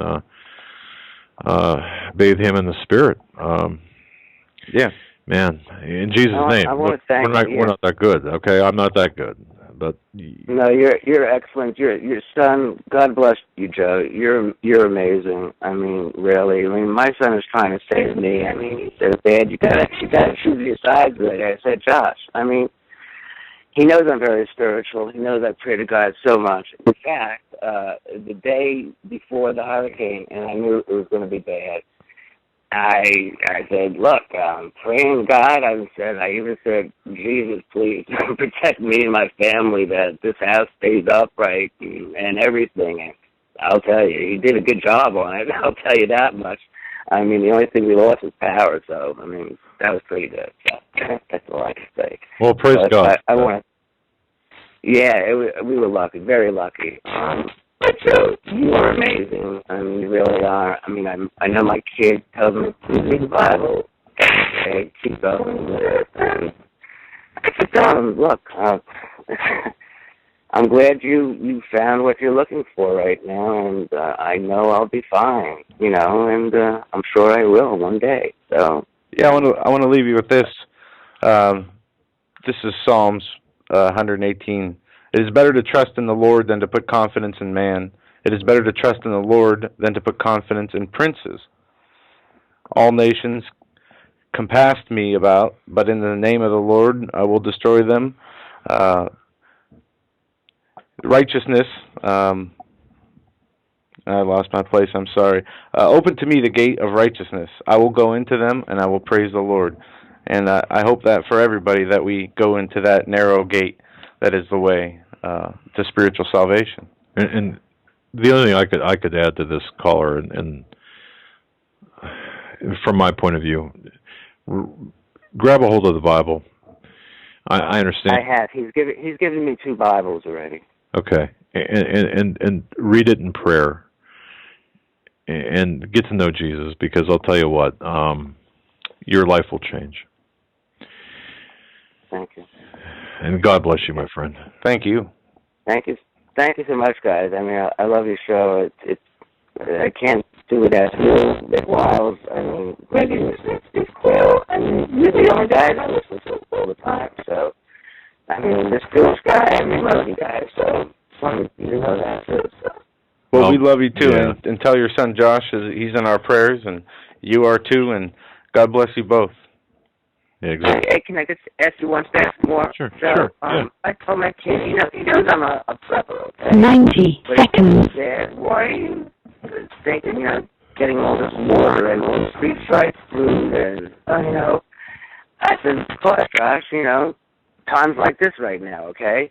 He said, all you have to do is believe in Jesus and everything will be fine. And I said, yeah, I'm sure, but, you still need to eat also sometimes, right? I mean, but he said it will be provided. So it really, yeah, there's 2, I mean, that's 60 so seconds. tough, and it's such a hard question to answer, and the only thing I can say... Yeah, go ahead. It's just we have to ask the Lord about it, and what, if He leads us to, prepare, even not for ourselves, but for somebody else, then we do that. If He says don't worry about it, then we... Well, I mean, the way I personally look at it real quick, because we're up against the end of the show, folks, is, God didn't build the ark for Noah. Noah built the ark, but he built it in the spirit of preparation and knowing that God was providing for him through him. So, he took some of that initiative too. So just as you did to prepare, so did Noah, or just as Noah did, so did you. So don't rely on those Thank you, guys. Right. God bless you. Thank you, guys, for everything. God bless you, and thank you. Thank you. And we're up against the end of the program. I want to say have a great weekend. If anything does break, we're going to be, we'll check our website, homelandsecurityus.com. We'll be back right away if anything does break. Be safe. Have a great night. God bless you all. Thank you for using Blog Talk Radio. Goodbye. I'm funny.